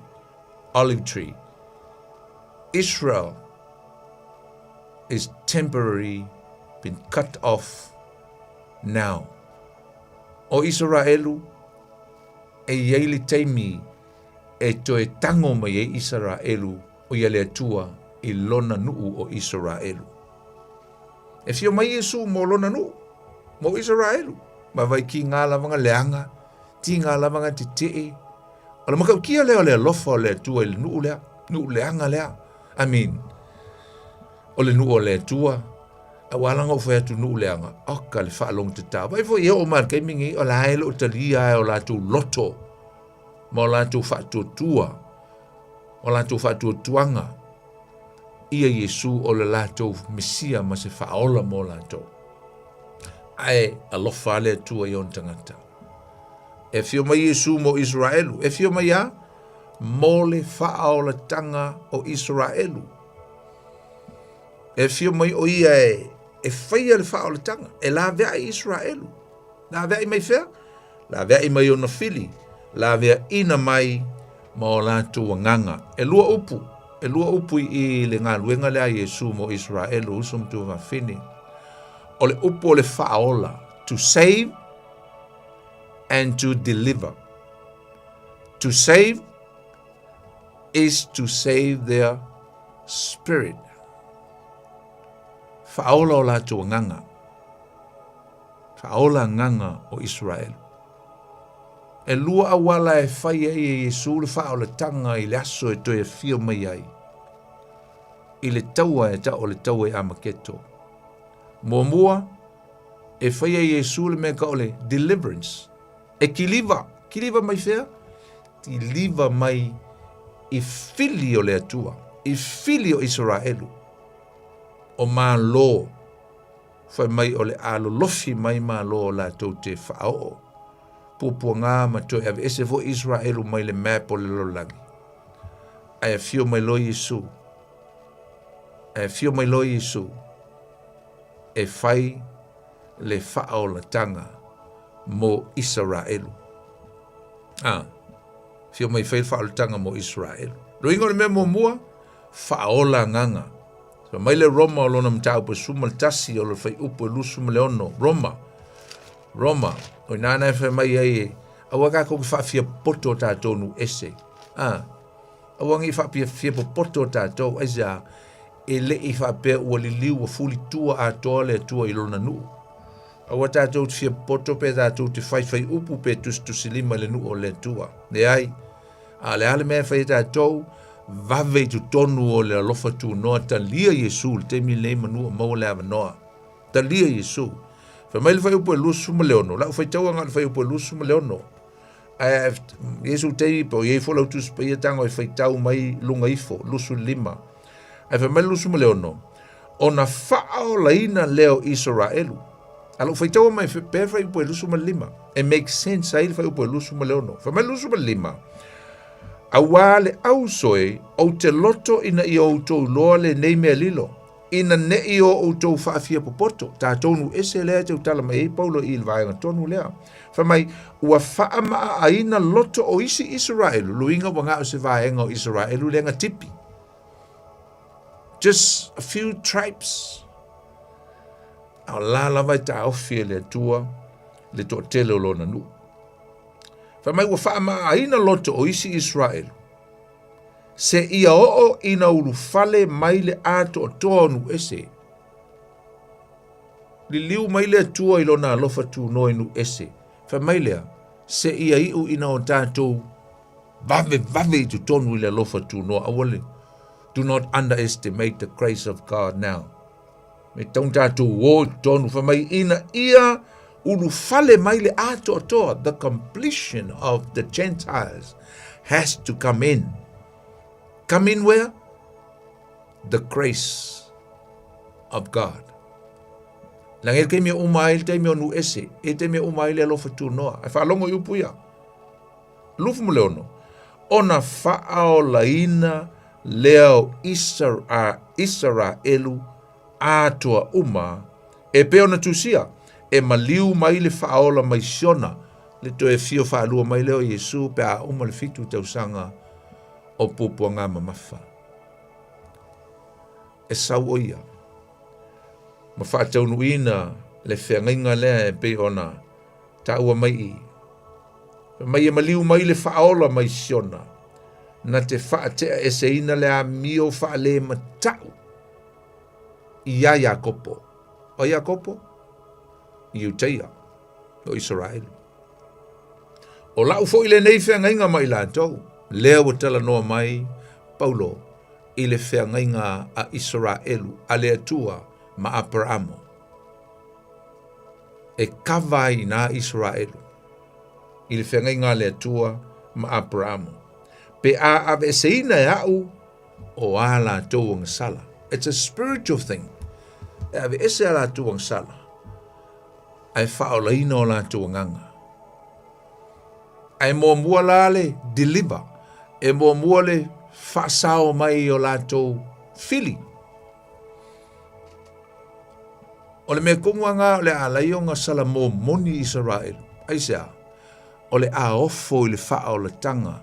I le whaasauina o i lātou.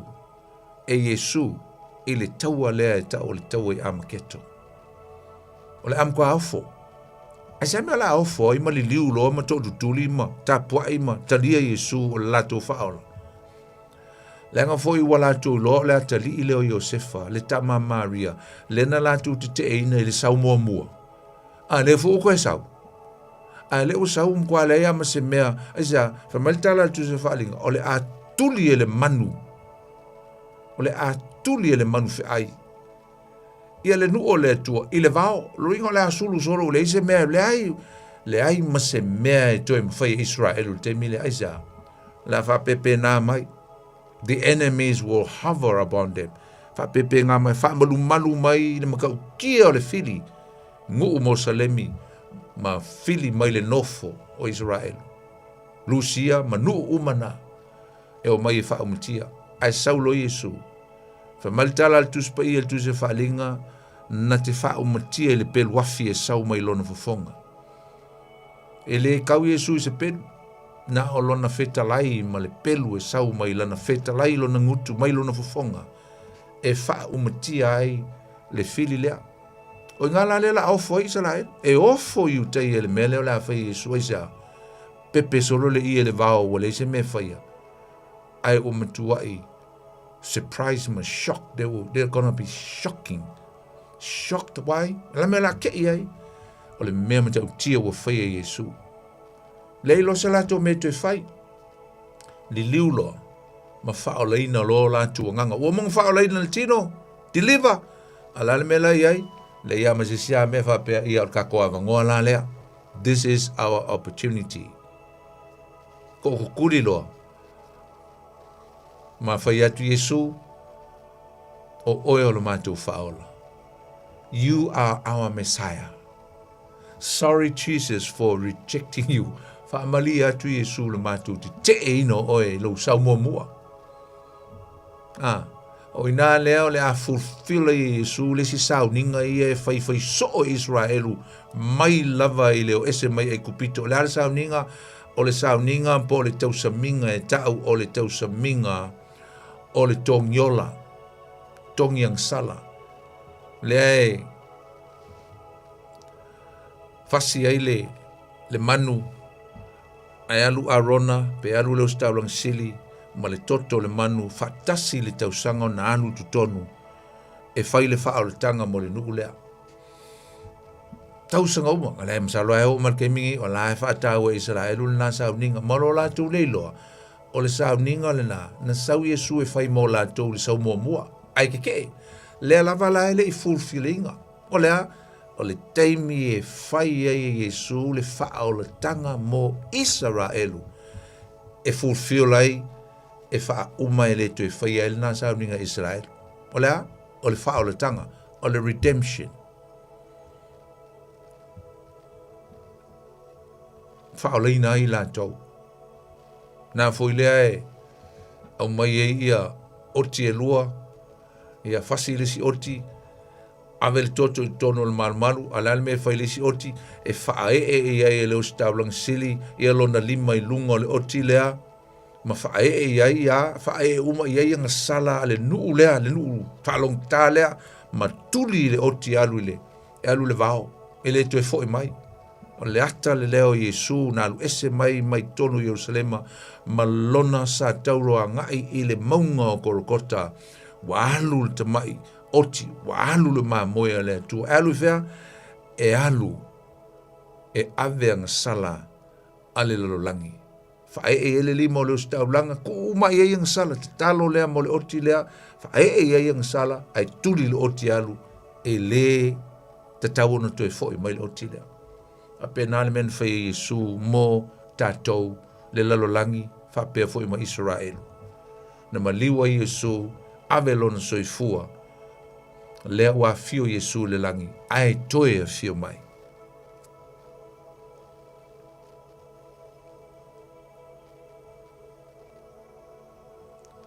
Nau taua nei le tau e amaketo na te maua i le whaalinga o lon tau pa suma le ono, whai pa suma le ono. Nenga te fwoi lea o le whaalinga am tau pa suma le iwa, whai pa sutasi o suma le iwa, o lo o whai loa mai e nā, ia le deliverance, po le kiliva ina, po le whasau ina e Yesu, le taua le amaketo, le e mauna whaalinga sulu ono, whai pa suma le ono, ma le tau pa sulu iwa, whai pa sutasi o suma le iwa. O le melo na wha, ka lenu sau Yesu, toi foi mai Yesu steimi lumanai. E foi mai Yesu mo na fili. E le sau la mo na fili, sau e wha ola na fili. Ai sau e wha umatia lea mio leanga. So he came to defeat, to destroy evil and his enemies. Wha umatia le antikeriso, le profeta pipelo, ia maise o le lato sifi, o ai, o satani. Satani. Na ia tu se whaalinga lona mtau po sfulma le iwa. Si o tātou su e ai. Le singa mea lin sau Yesu. Sau Yesu e wha umalo i ngāle. Le olo le li le o satani le. So na whaia tātou ni lo lang. O Yesu lawa e sau e wha umatia le. Le amio leanga. Wha umatia le fili. Wha umatia le li lea na maia leang sala ili lo lang. O ai. O le kālako. O satani. De ala afaila na vaenga e to lua e to tolu e ila to e fia tolu tasi le pa ia foi la to pe o le tu o le tamale tu o le alo le tu o le nganga pa ia fa pe nga foi satani nga o ia le nga lu el temi nei le nganga ivo ma le nganga o le amio le anga o le nganga le anga a ia le temi lumanai e fai ila na antikeriso malana perfetta pelo e le temi lumanai o le lava wa iai, le lava iai, tatu te le lopo o whangau mai po, le lava wa iai, e iai tangata e tō lua le lumanai. E sifi e lava le kālako po satani, o le ti Apollo.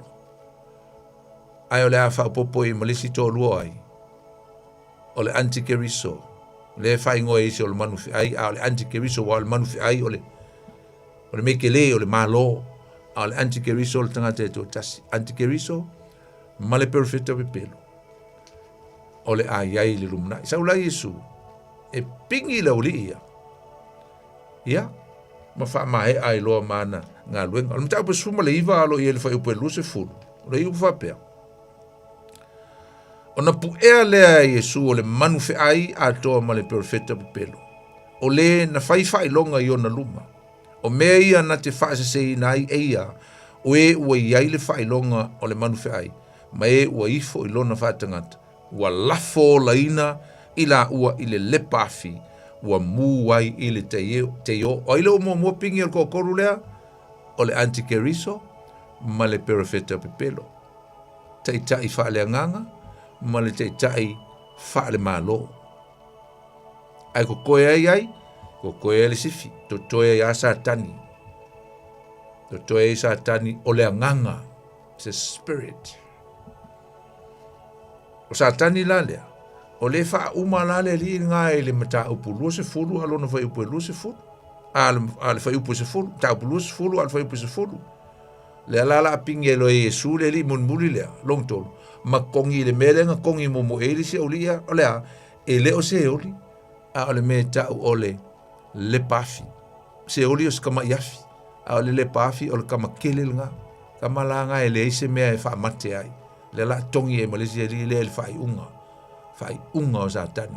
Ta mea alfa ipu se fulu, o le ti Apollo, ia pol kala, ko fui le sio na ingo le fai ingo mai tu se fali, o le ti Apollo foi, o le na fase se ia te ilato, ua lafo ina o ia i le lepafi, ma le te yo, o loo iai le manu fe'ai ma le perofeta pepelo e pua ngā ina ai i lātou i le ao ma le pō whaalongo i upu mori e whaavavau lava. Eternity damnation, that there is no way out from this fire. Leise mea koe lu ese mai sa kangi mai il mele wa umai lo ngasa kangi o e faya e fai Yesu a fea pe ato e foi mai at his return.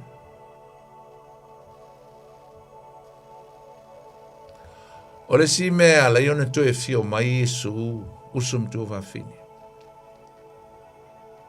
ngau ta oila amtang na sa mo Yesu o ia o le faola a o le ministry autua Yesu e to e fio mai ai lona to e fio mai lea. O ia o le tupu. A o ia fo i o le whamasino. O le tupu e whaia le whamasinonga. Tupu e whaia le whamasinonga. Whamasinonga o ai. Whamasinonga o le a mio leanga. Whamasinonga o le lalolangi, me ta o whamasinonga o malo, ma le whamasinonga o satani, mai lato uma o le amuni muli a teia, e whai lalo nei. Al tasi al whamasinonga wai tolu whamasinonga, tasi al whamasinonga e whai lalo nei, o e whai lunga, o le whamasinonga, o le au kerisiano, na ile lua le konito mta upe lima, alonu whai pusfulu, al whamasinonga i e lua, whamasinonga o malo, ma le whamasinonga o satani, e whai e lalu nei. O le si lea robe, o le si lea ministry a Yesu e tā ua lona sau, i nei le lalu langi nei o le a avea ma paradeiso, o le a avea ma ona malo, le ise si malo, there will be no other kingdom exist on this earth. Just one kingdom, the kingdom of God. O le afe tausanga. A o le i whaia la le afe tausanga le o le malo ke riso sumtu whawhini. E mua la whai le si whamisinonga Yesu, o le a whamisinonga o malo. E whawhela le si whamisinonga. O le si whamisinonga. Whato a whai pe a mai a le afe tausanga o le malo, o le millenniuma, o le malo ke riso. E umalola le whamisinonga mulimuli lea o satani, mai lato uma ue o le a muli i ana mea leanga uma i ona a mata i lolea, and then everlasting life will be followed. Muli mai loa le ola e le aisenga tanga e toe mau e toe iai whamasnonga o nu uma malo, whamasnonga i lato uma o le ato toe lungo le funga e lele e le ngata o tangata nu ese o tangata Israelu, waele ole maa le ole nu lea, e ia tangata ole a tula il whamisinonga lea. A ole whamisinonga lea, ole whamisinonga e whaatau e whaapitoa lava mō nu ese, whamisinonga lea ta ole whamisinonga o malo. Nai le mata upu e lusuma le lima o le tusia Mateo, mai ole taimi e tu ese ai ia le saito ma le titania. Tu ese foi oti ma mamoe. Whamisinonga le nā, whamei e whaia a o le i whaaulu fale le malo ke riso i le millenniuma. Tā ua la. I tā ua tele le tātou loa ma lo tātou mana malama le lei. Tātou tele fia o i whamisinonga i e lua. E le fia o i aise tangata kerisiano i whamisinonga i e muli mai e whaia i lalu nei. Whamisinonga o malo, e whamisino malo. E tusa malo lātou treatinga o Israel. Whamasino malo e tusa malo lātou wa mio leanga. I le whainga o le nu o le atua. A mata mai lava i a Aikopito. Sawa i a Suria. Sawa i a Babylonia. How the world treat Israel. Whapenga foi laka kou ke mi ngei. Lei maskako me o whea Israelu, ngā o kako whai kio ia Israelu. Lei statu te talo ia Israelu le nu o le tua. Whawhiwhea ngā o kako maual manui o apara amo, pe a whai tatu te le te talo mo le manui o le nu o le tua. Mai le fsiri alisi usonga vili mai lisi aso ile Paul Kalame. Aman mole a pasta. E me kako ki kalo i fua mo Israelu, ale kalo mo Samoa. Mo sio kako kungu. Kau fiu foi se kalo mo Samoa. Ia nga, ia ka kalo mo Samoa, kalo mo kungu uma. A ese voli tahua. It is very unique significance of praying for Israel. Langai fai mai whamnianga le tua ia Abrahamo. E manuia nu uma. Tangata uma. E wha manuia atu ia te uto. E ma mai mga koris kanga kar fai kau ye ol maengal nga Genesis fulua. Ai ese le tāua te leo le nā. O nu uma. E manuia a inga umaluringa. E lenga o Israelu lai a fia inga. E iai le vaenga e a fia i manu ese langa lefe mai. E manuia a inga uma. Le lalolangi. Ia te oe. You will be a blessing for every nations, every families. E whai oe mawhaamnianga mō a inga uma. Mō tangata uma. O inga e te le ia o le tāua o le nā. O le sila ngā aspects, o le si ngā i tū tāua. O le whaamsinonga le tau whaamsinonga mālo. E whaamasino i le laulangi nei. Tāua ia, ngā, e kupiko sa mo mono nofu polonga i le nuu, sau ia Asuria, sau ia Papelonia, ia tauela ia lea ia Meitaima Persia, sau ia Elengi, sau ia Roma, ia sau ai malo ia il ke minge il ke mi hikila ma le ke le isi ka ngā mi o leanga le nu o le tua. We will be judged accordingly. How do we treat the people of God? Te la taua. O lesi mea taua e fio mai e Yesu sumtu wafini. E to e fio mai Yesu e whaatūlo na malo i le laulangi nei. Jesus will come back to establish his kingdom, the kingdom of his Father on earth. Te fio mai Yesu e whaatū, aisa. Kelo kei mika koke ka kalo ai, ma te i ono whai upo iwa o se folu. Lo matu te mai langi pe ilo suafa ia o mai lo malo. May your kingdom come and may your will be done on earth. May ia whai alo finangalo i le lalo langi. Luinga e tau me ngā talo na o Yesu. Wa mai se valo anga ma se perfitanga i le mea o le ao i ai le lumanai o le a e o mai le malo o le atua i le lalolangi. O i whaatuina e whaatu i Yesu i lunga o le funga ele ele. At the moment, il teimi lei o lewa i ai le malo e le vaia pe ona utaua lewa i ai le malo e leo vaia e mata le build i tonu o le whaatuatuanga o tangata e whaatuatua ma te tonu ia Yesu o i o le alii, o i o le whaola, o i o le tupu, o le Mesia, la e ati na ea i ngā whaalilo lilo le malo. So the kingdom of God is here and it is to come. Le malo le tua le wa iai ai o mai. Na le wingon ngā whamtalanga o le wa iai ai le vaia. E leo iloa. Ai o mai. It means that there will be a moment that Jesus himself will establish from Zion, mai Siona, mai Jerusalem mai le mea o lo iai. E le nofo ali i o lon tama, le iai le mosque o le auli i o Mosalemi, but I believe o telton. E kilia uma esea e le atua le lopo. Last time, last se, whainga e whai e le atua, ea, langa o ina. O ina lava le nofuanga e te tau. O na whai ai, ia le nofo ali i o Keriso Yesu. Ia wha mai isi ai longa a whai e ngā, ia a whai kua au, ia a whai kalangi. Tel tonu au ia. A whai o le wha mai le atua o ina, whea, le mea kongwa le i le mosque o le au Mosalemi. Temple Mount.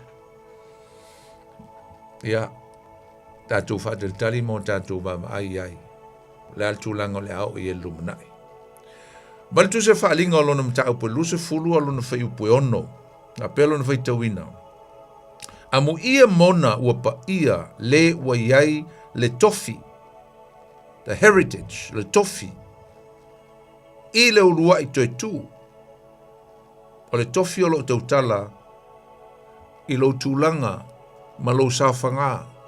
Your heritage in the kingdom of God. Mai amu ia oe le a. E sawhanga wa maua lo tofi. Tofi whea? O lo tofi i le ulua i toi tu. Mai e le o fo i le pule a le oti whaalua i a te i la tau. E whaalongo. Ai avea i la tau ma whaita au langa le atua ma Keriso. La tau te whai ai matupu fo i whaatasi ma ia, ma Yesu Keriso i tausanga e afe. Tausanga e afe. E afe tausanga o le malo Keriso e lunga o le funga ele. A umalo le afe tausanga lea. Ia ona whai lo leo le whaamisinonga o Satan. Ia ona sooto e lo lea male. Ola e whaavavau. The everlasting life. Te la le taua. Ia. Talo lau o mawai atul na vaenga. Le o mawai atul tātou talanoa e whata ua le toe a fio mai o Yesu. Ai awalane i ngalo iai tātou. Usam tu whawhini. O le toe a fio mai o Yesu. O le mata upu le toe a fio mai o Yesu. I le tātou tel tonunga whakirisianu te le lope whapenalo tel tonunga malo whatu tuanga. As a Christian, I don't know if we do have the same concept regarding the return, the coming back of Lord Jesus Christ. Aielo tel tonunga, ma le tel tonunga o le tele o tangata. O le toe fio mai o Yesu. E tasi le toe fio mai o Yesu. Ai lua o na vaenga e whaataunu inai. O le vaenga mua, e ta ua o le sitianga. Langa winga tolu anga e whaawinganga e le upule o le parausia. Leng tātala no ai. O le toe a fio mai o Yesu. E a vatulana e kalesia. I le aso le sitianga.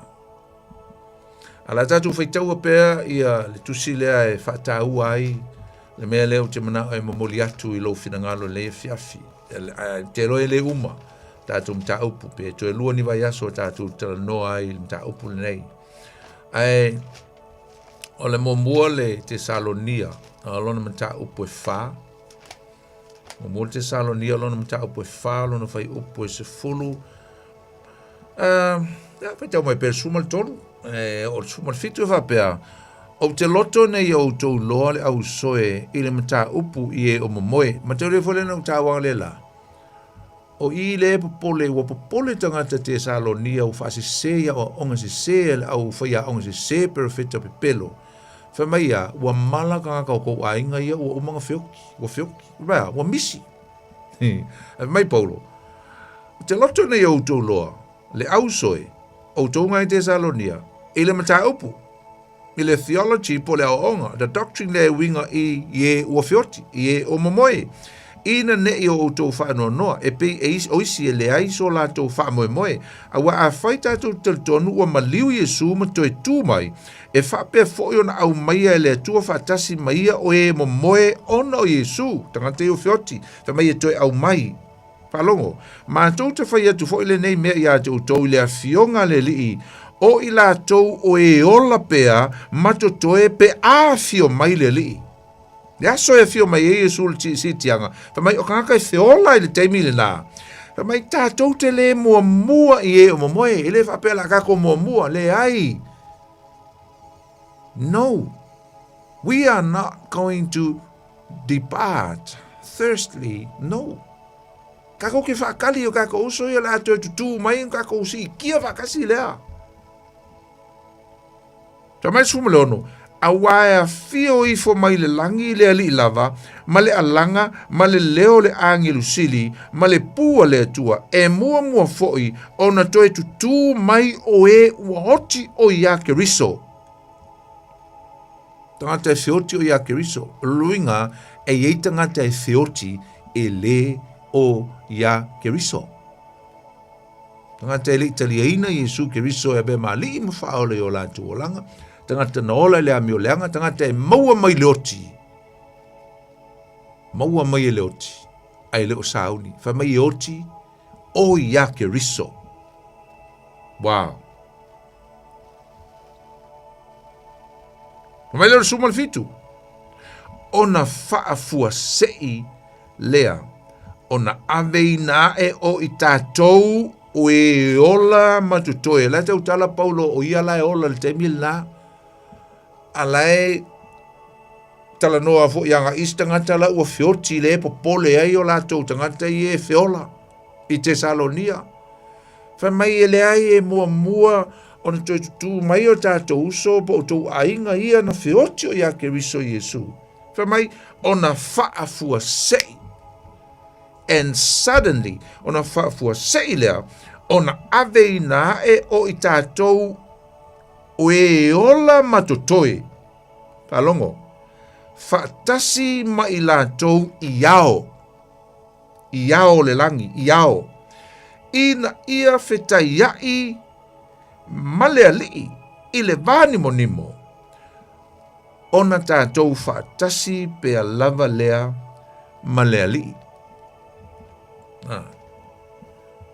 O ke ofo i ka ngaka e leika kongu le sitianga. O te ofo i a te oe lea te whaalongo mai pe a whai e te le te le tonu lava ma e te e i lea o onga le nei. O le sitianga o le kāle sia Yesu Kiriso. A lea manino mai i, manino. It's very clear. Ki lia mai ai i lea o onga. Le tu sia tu spa ia. Atone le o maua le upu rapture. A le upu parousia. Wa lava lea.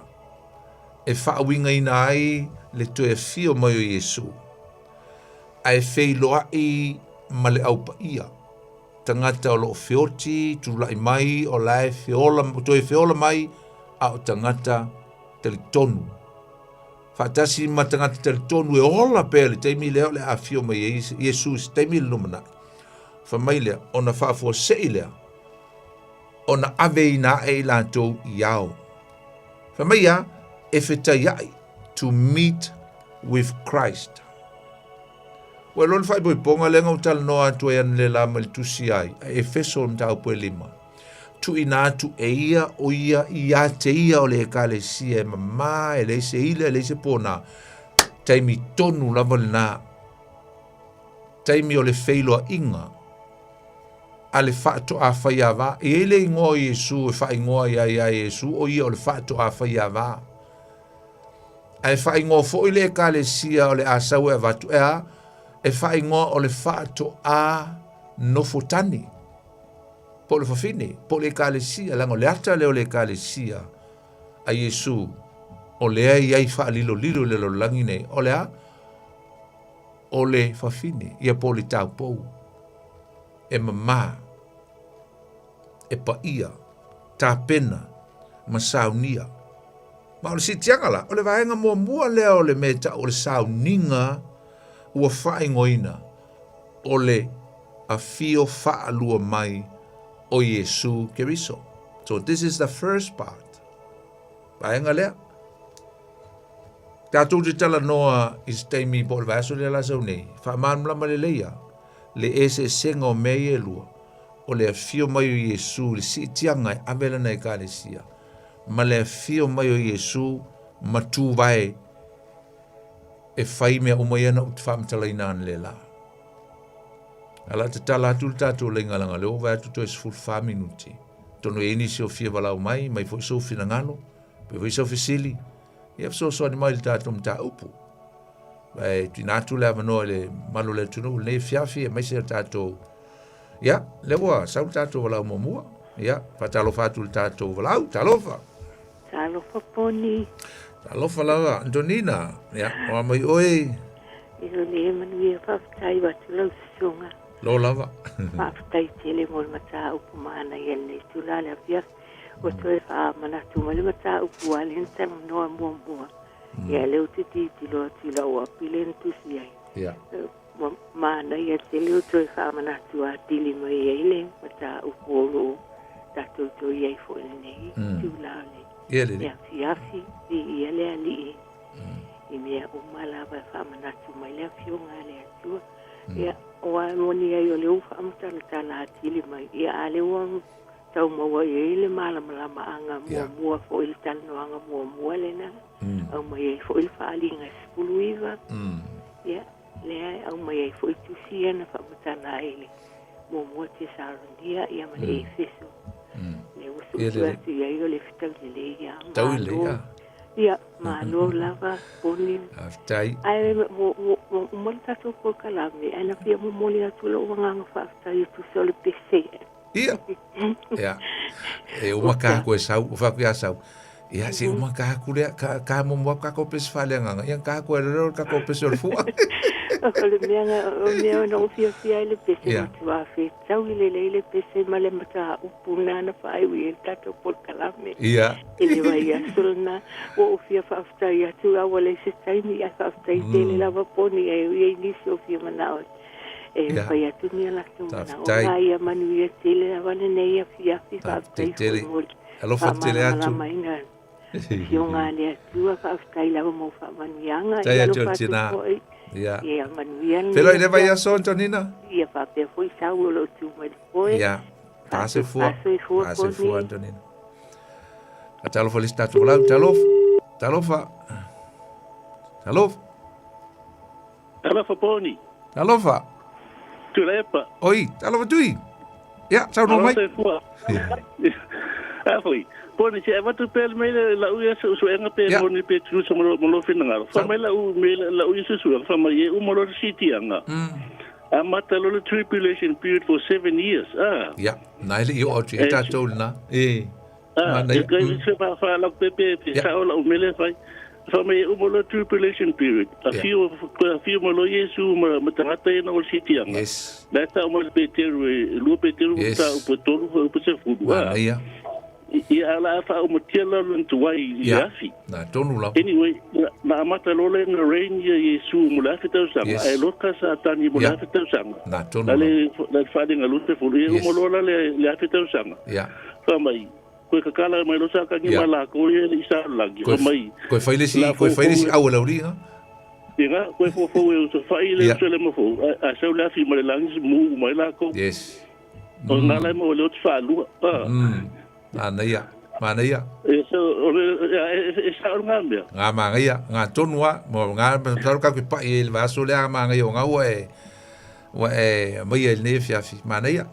teltui Ole foi me a poni. Ole e mo ya le lo se sita me fio mo Yesu. Ai na foi tala por le foi le lute sala ni mta po lo foi to forma e reveal my lo le antikristo. A fio mo lo Yesu esa ola u ya mau. Le fio mo lo Yesu si tianga po le sitianga. O te el tonu e momoa kilia momoa ese a veces momoa piua le carecia Yesu Cristo at the same moment or ke mi alanga ke loe le se vatele reveal lole a foi le antichrist. Yeah, But anyway, fai longa whanga ka o mata i wha mai e wha me tupu ali a whio mai e suga. La le tu suru le la le tu suru ma sino la ulu ha la. Yeah. Kau ke pa i next week il vanga ngalen ko ki ka ko ki ai. Okay. Okay. Can I just help whamakala inga le Trinity? Yeah. Le Trinity. If I'm the water, steam, and ice. They all share the same formula H2O. Yeah. Yeah, or the female or the coconut or the coconut. A yellow na tingi, yellow na ano, yellow suwa. It's still a coconut. Yeah. Kasi nga sama mama ya siya wala o fua mo. O fua mo e nga tingi lo na papa e lo na lenga. It's still a egg and they all give papira whole fruit. O fruit e lo na paulo na ano mo na fat. They all give life. Mano tui. Kero, kiri kai o fa nga ia example nga le toltas pa ia. Au te sau ai manga ia foi le wa ia o te malama men foi mai ai te foi te ia si se senga mai kau of like ki mal ta o le toltas pa ia anyway manga ia ai kau ki pa ia le vaso le la sa nel telo me o sa no mai ai fa te tele atui le fia ke poni ia fa te un ta pone po malo ia fa tai fa se talo foi stato lá talo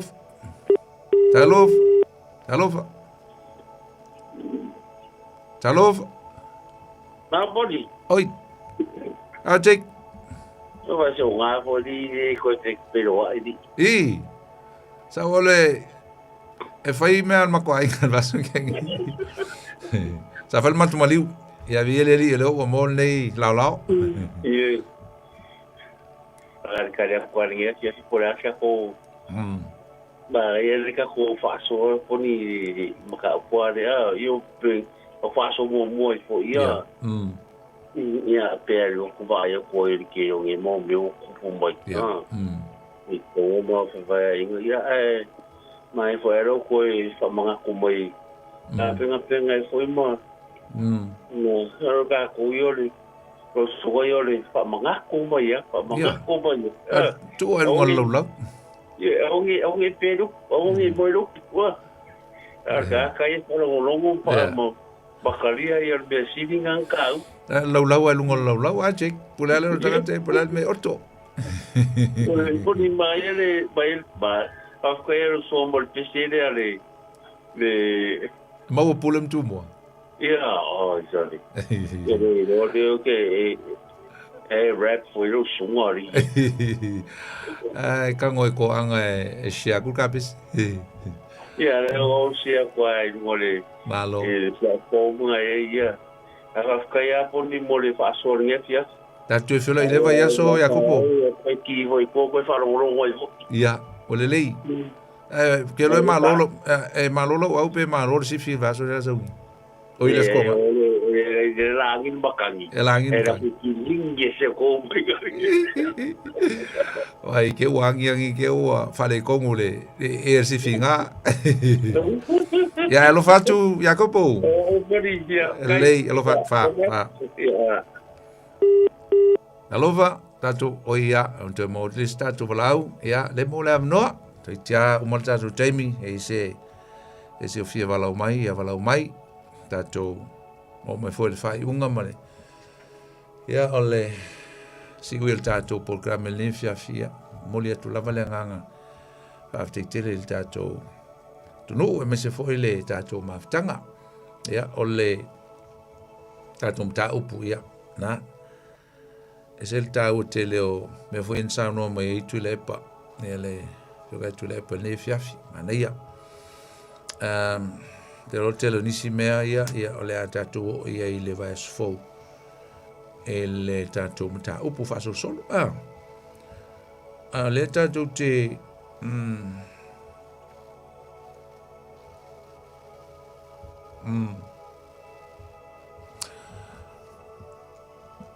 o mea i loa ile se senga o mea i lua pe ona uta ua i loa ile se senga o le si tianga ma le fio mai o Yesu ilo na fio falua mai O ala sauninga o le sitianga o se me tupu whafosei. Sina me taun tātou loa o som tō whawhine. O se me whafosei o na tupu. E lei loa e tangata. E lei loa e se tasiri teimi e tupu ai. Wa na o le atua. E o lava i angelu le langi nai ta ua ele mta upu lusu mal whaa tu se mateo. E o i angelu le langi la tu te lei loa. Wa na o le atua le tamaa. Ia male au ainga o le atua o la tu si le fia le leili teimi e tupu whaafua sei ai. Ia le nei mea ta o le si tianga. Ia e matau lia foi ia le peona saunoa nei ia tuilepa. O tātou mauti no le leila vole teimi e tupu ai le vaenga lona lua. O le toe fio whalua mai o Iesu. E tupu tonu lava i le maea. O le whai unga. O le whai ui unga. O le fitu tau sanga o pupunga. O le se senga le nā tātou te iloai. E mauti no le leili teimi e tupu ai le si vaenga. Ai le mauti noa le teimi e tupu ai le vaenga mo mua. Teimi la leo le o si tianga. Loinga e whafo sei, e whalilo lilo. Na ave Yesu la na ka le si o le aupa ia. O le aupa ia e awhi ai tangata a miotonu uma o le a fiola e o mai lava i le aso e tupu ai le si tianga. Ai whatasi e foi matangata mi o tonu o le a toi tutu i le aso mai tunga mau. Malatu ifu whatasi e iau e whita iai mai Yesu i le vāne munimo. O upo le whai upo sfulmar fitu e peona o whaitawina. Whamai e whafua sei o na ave i na e o i tātou ola matutoe whatasi mai la tau iau. Ina ia whatasi malea lii i le vāne munimo. Ona la tau whaatasi pe lava lea malea li. Roinga o le teimi e tupu ai i le si tianga. Pe folele e ave whafosei. So Jesus will come and secretly snatch. E sau e pe whaunga pe le upu o le ngauia. Pe ave whafosei. Ave whalilo lilo. Ia lana e kalesia e au noa mase without any expectation. Ne ai mase tā pena mase sāhuni. Ia o tā pena le tō tele o tangata si tianga alu te whai atu. O le tele o tangata. E matua e le loa la vale teimi. E maua mai le aso lea. E le o sāhuni. E le aso e fio mai e Yesu. A le upulo le si tianga. E sau mai le upu e leni o le hapaso. O lona winga, o tangata tali tonu uma ia Yesu, o le aola le teimi lea, whaatasi mai o le a toe tutu, o e na fioti o i le lii la tau teola, o le a veina e whaatasi la tau whaatasi mai Yesu le vani munimo, ma avatu ai i la tau i le langi. A wale la tau mawhtanga, ia mai se foi. O le whaamasnonga e whai ele no fōle alofa tū noa o Yesu Keriso i le langi. Ia, mauti loa, le a whaangata mai i a le tātou porklame ne fiafi, wa uma fōle tātou teimi, ma le atu le whaafte tele, malo le tunuu, le whaafonga mai, tātou tā upu le fiafi, a mese fōi lātou o e na sauwhanga mai le fiafi, wala o mai le tātou mta upu, ma mai lo whinangaro nei po whaafte tele lava, o le a tātou whai usi te talo. Mātou whaftai le tua, whai wina le mātou porklame, le fiafi le manuia. Whaftai tele i lo so sori mai, whaftai lau whau unga, tai le mano lo nganga. Whai e una whai wina le mātou mta upu le fiafi le manuia. Mātou talo ma wala watu le tua se e wha manuia, i au tangata umalava, na mātou mafuta le po. Wha manuia la tau, i le tino ai sili le nganga. Anga le leile tua, le Paul Kalame mai se foi, ia aso uma mateimi uma o le am whaona mātou maua, whaatau nua le mātou Paul Kalame. Tā pena masaunia o e teimi, tā ua mateimi awa noa. Ai mai se o mātou loto, ne ia o ngā lava le Paul Kalame, mō tangata Samoa o lo mwhai on mātou ma futa mwhalongolongo. Whamanuia nei au nanga le Radio Samoa le pulenga ma lau whainga ruenga. Whamanuia I mea ma fuafuanga ma visiona. Atasi mai le nei po leo ina te tai mātou I o mātou ainga mai se lau whainga ruenga. Maua se po manuia, maua se vai aso manuia. Evi ia pēr la o fio e whawavau. Nā le mātou te talo, e la tu ia Yesu lo mātou, li mo lo mātou whaola. Amen. Ya, sa mol tātou por kramela, nei fui fiafi por nei vai aso. Ia le wha moe le a tātou to e whelo, I fo il tātou por kramela vai aso fau, e le teimi masani le aso ngafua. Ya, mo le teimi. Ya, o la auto au na le, poni fonati, fa soi fuia mo le teimi. God bless you all.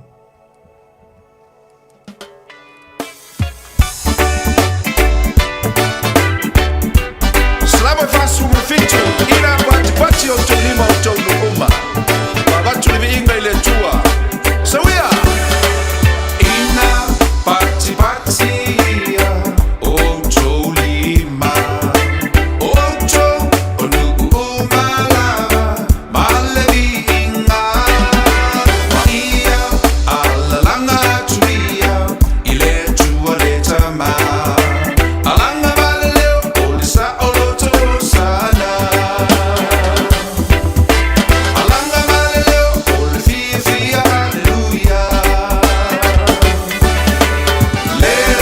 Let us put our hands together and clap for the Lord.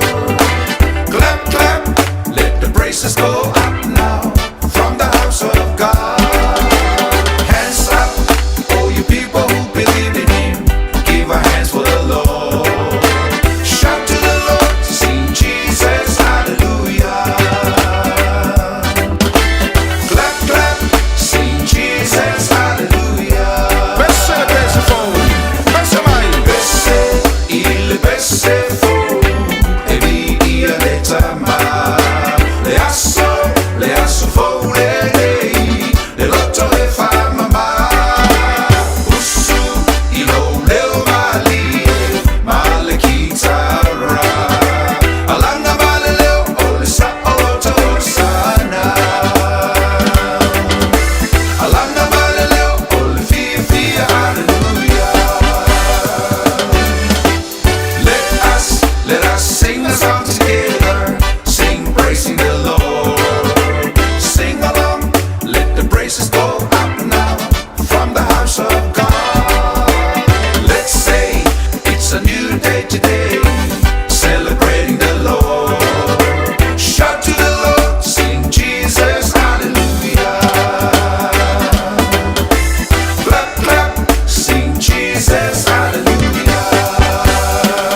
Ole si fonga matango fiena ole sukan whaafengainga pasta poni whanoti ia ua tawalunga tue fo I malana por kalame mai se ole tautua. Ile nei fu vanga le fiafi male tanto por kalame ole tu ule upenga ile loloto. Ia ole tanto por kalame pe ona ia ile nei vanga le fiafi ia wala va fo ile whaafunga mai ole tanto wa tinu mwhai ona uminatu mo oia fiafi o songa fuo va yaso te itasi ia ile tau le valu se ia pa ia le a foleiva. Maua fo isava no taua mo oe te whaafonga me whaalongolongo ai. Ia ile o wino le fionga pa ia le tua ma le folofoleino lana fionga. Ia so sani mo tātou. Le amatanga le niva yasu. Meisi foi. Ia o se porkalame taua mau ngā mo ila tūlo whapenaona su ina. Ia le atamai po le poto i le fionga pa ia le tua. Ia isi a onga tus pa ia lo whapenaona iai. Tato por kalame le taua mau ngā mo oi. Ia, ai le ngata lea o ila tō lo whapenao na mauto whinga I tutonu o ngā luenga le tua po tutonu o lau e kale sia. Taua le iai o le tō whinga taua, ma sili lo na taua, pe a malamalama I le fionga pa ia le tua. Tūlanga lana o iei le tato por kalame malfiso swani alana au na mo tato. Ia pe ona ia fiafio asonga fua o vai aso te tasi. Ia ila atau alo tulmata ia le tātou por kalame. Ia e mawhai ona e toe anga I le tātou por kalame pa ia ni vaenga te fia maua. Ia pe amai e le tātou por kalame le pōle nei e te maua I lungo le tātou Facebook page le Radio Samoa. Mai se le YouTube channel. Ia o inae te toe maua ia tātou por kalame ia fiafio asonga fua o malava. Ia o vai aso te tasi whapenano so soani mo oe. Ia au tā penanga mau sa ili ilinga. Wa fo ila fionga pa ia le tua. Ai wha sili se whawhetai na ia tātou wō ma paanga. Le mafuta mai lunga le tātou por kalame ma le tātou tautua. Ia so soani mo oe ili nei a fiafi. Ia meisi e o le langolango sua ilan au auna. Pi o nei e le tātou por kalame. Ia, malo, whaftai mo o tau, pei ona whatasi mai le neipo, anga leile tua I malo longa. Ia, maisio nei po kalame whanga solo mo o tau, I le nei fuivanga ole a fiafi. Ia, ma, tulanga, pei ona I le tātou por kalame. Luas ful minuto na tālua leo le tula e se fulu.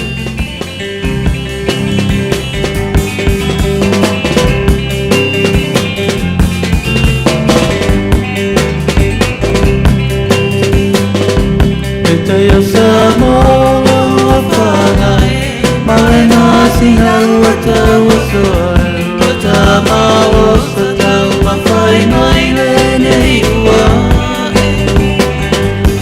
Whamala leu tamara topa Le whamoe moe sala wasia Wau atanu Ole la au ole ona So fua ole sami Sei lo mai ami mano si ole batani O atenu pale o sei tu ina le peti nei Mama se avenga pe ata pulu li bafata se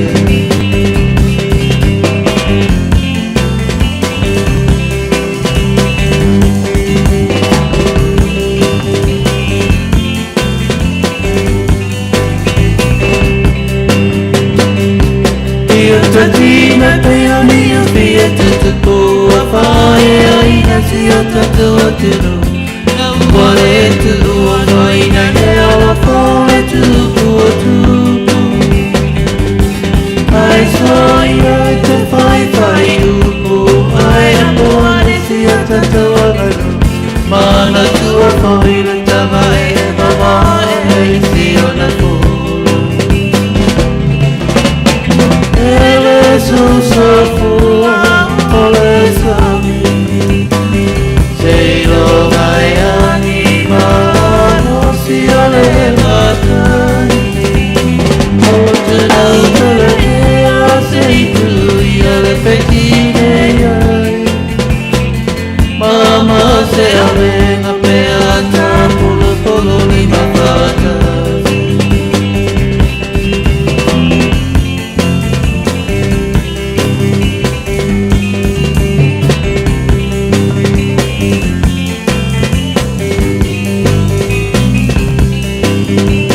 mai le fu'a Samoa le maua pule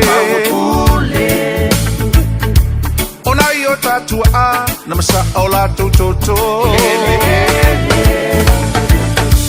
Wa sisi ai nei le fu'a o lousa o lotonga Maua tape pese Sa motula ia awawa e sa loto Mai o kolone le maua pule Sa oia tautuana le maua pule Ma sisi ngafua le maua pule Taua e te wira le maua pule O pule matumua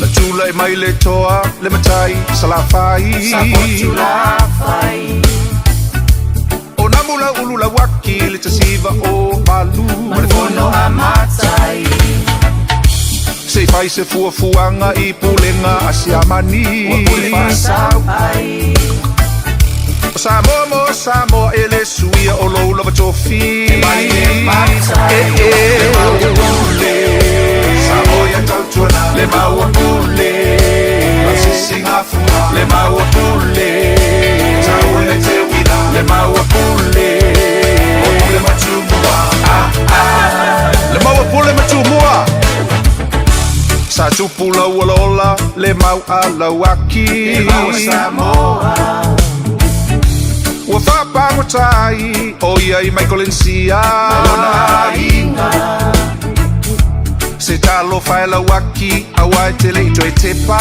Ia Samoa Ua tanu oi du e se lo alo whai o tangata Tangata Samoa Le maua pule Samoa tautuana Le maua pule Sisi ngafua Le maua pule Tau e te wira Le maua pule O pule matumua Olo sao lo tonga Samoa Na bau se toa e tula I mai ta isi o whanele soni E mau ia mai Ma fale pui pui o ia I New Zealand malu masina Ma fale te tala mai Na tula I lole to tu puta masese le alofi E whau Le maua Samoa mo Samoa e le suia E whamapa Le maua pule Samoa tautuana Le maua pule Masisi ngafua Le maua pule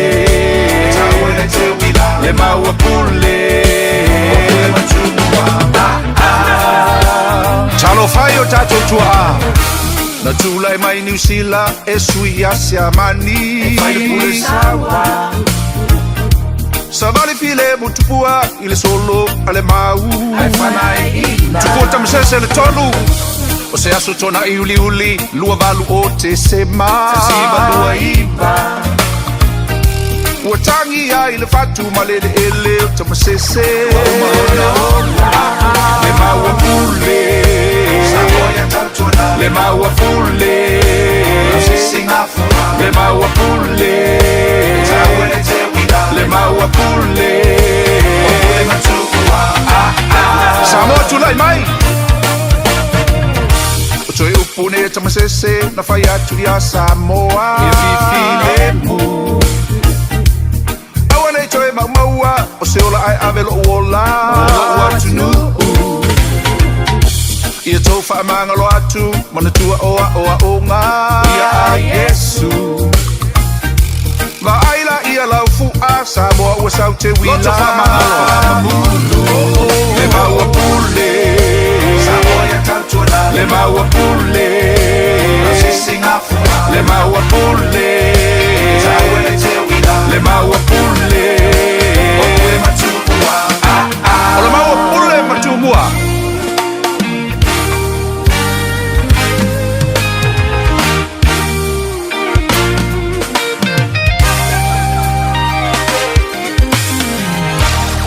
Maua pule matumua o le si ufonga mātango fio lana au auna pe o nei le tātou pesena le fwasau itua. Ia, mo le whaafonga mai o le tātou a tenu e te maua I lunga o le tātou YouTube channel. Ia, pe o nei iai ia le tātou whaafifianga lena o le nei fo ia fiafis. Fululua minute o na tālo leo le tūla se fulu te pauna minute o le tāpol klambe. ia ona whaamatafi fo ilo le tātou tautua. Tira sa ene whaafutele whaatasi mai alo whaatumo o lua. Susina nai, tui le wafa sa varu malor se fumaruia. Sepulu isa ulutoa malor se fumaruia. Ia le ngata fo ileo paulasi piliati. Lua le vuka tanofa malor se fumaruia. Ia meilanto umalava pe ona maua male tātou porkalame ile nei fo ia fiafi male tautua. Ale Radio Samoa Flima Eva Tolu Amo. Wa manatu na fa ngata mai isi tautua mo tātou le nevanga la fiafi whaaftaile whaatasi mai whaaftai fo le tali eino le tautua lo mota malau lawa. Whilo i tātou le asolulu le lofa maranga lei o le tua whaasoi foia. I know your perspective has changed. The times we spent together are not the same. It's like I'm dark in your perspective. Have you forgotten my love? Have you forgotten our promise? Is this my sin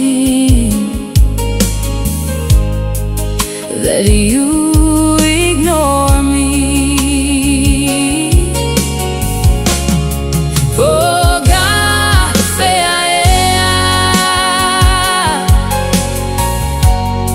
Now se say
your tears. I let you go. You go with my heart. I will not repay you for your evil. God is watching.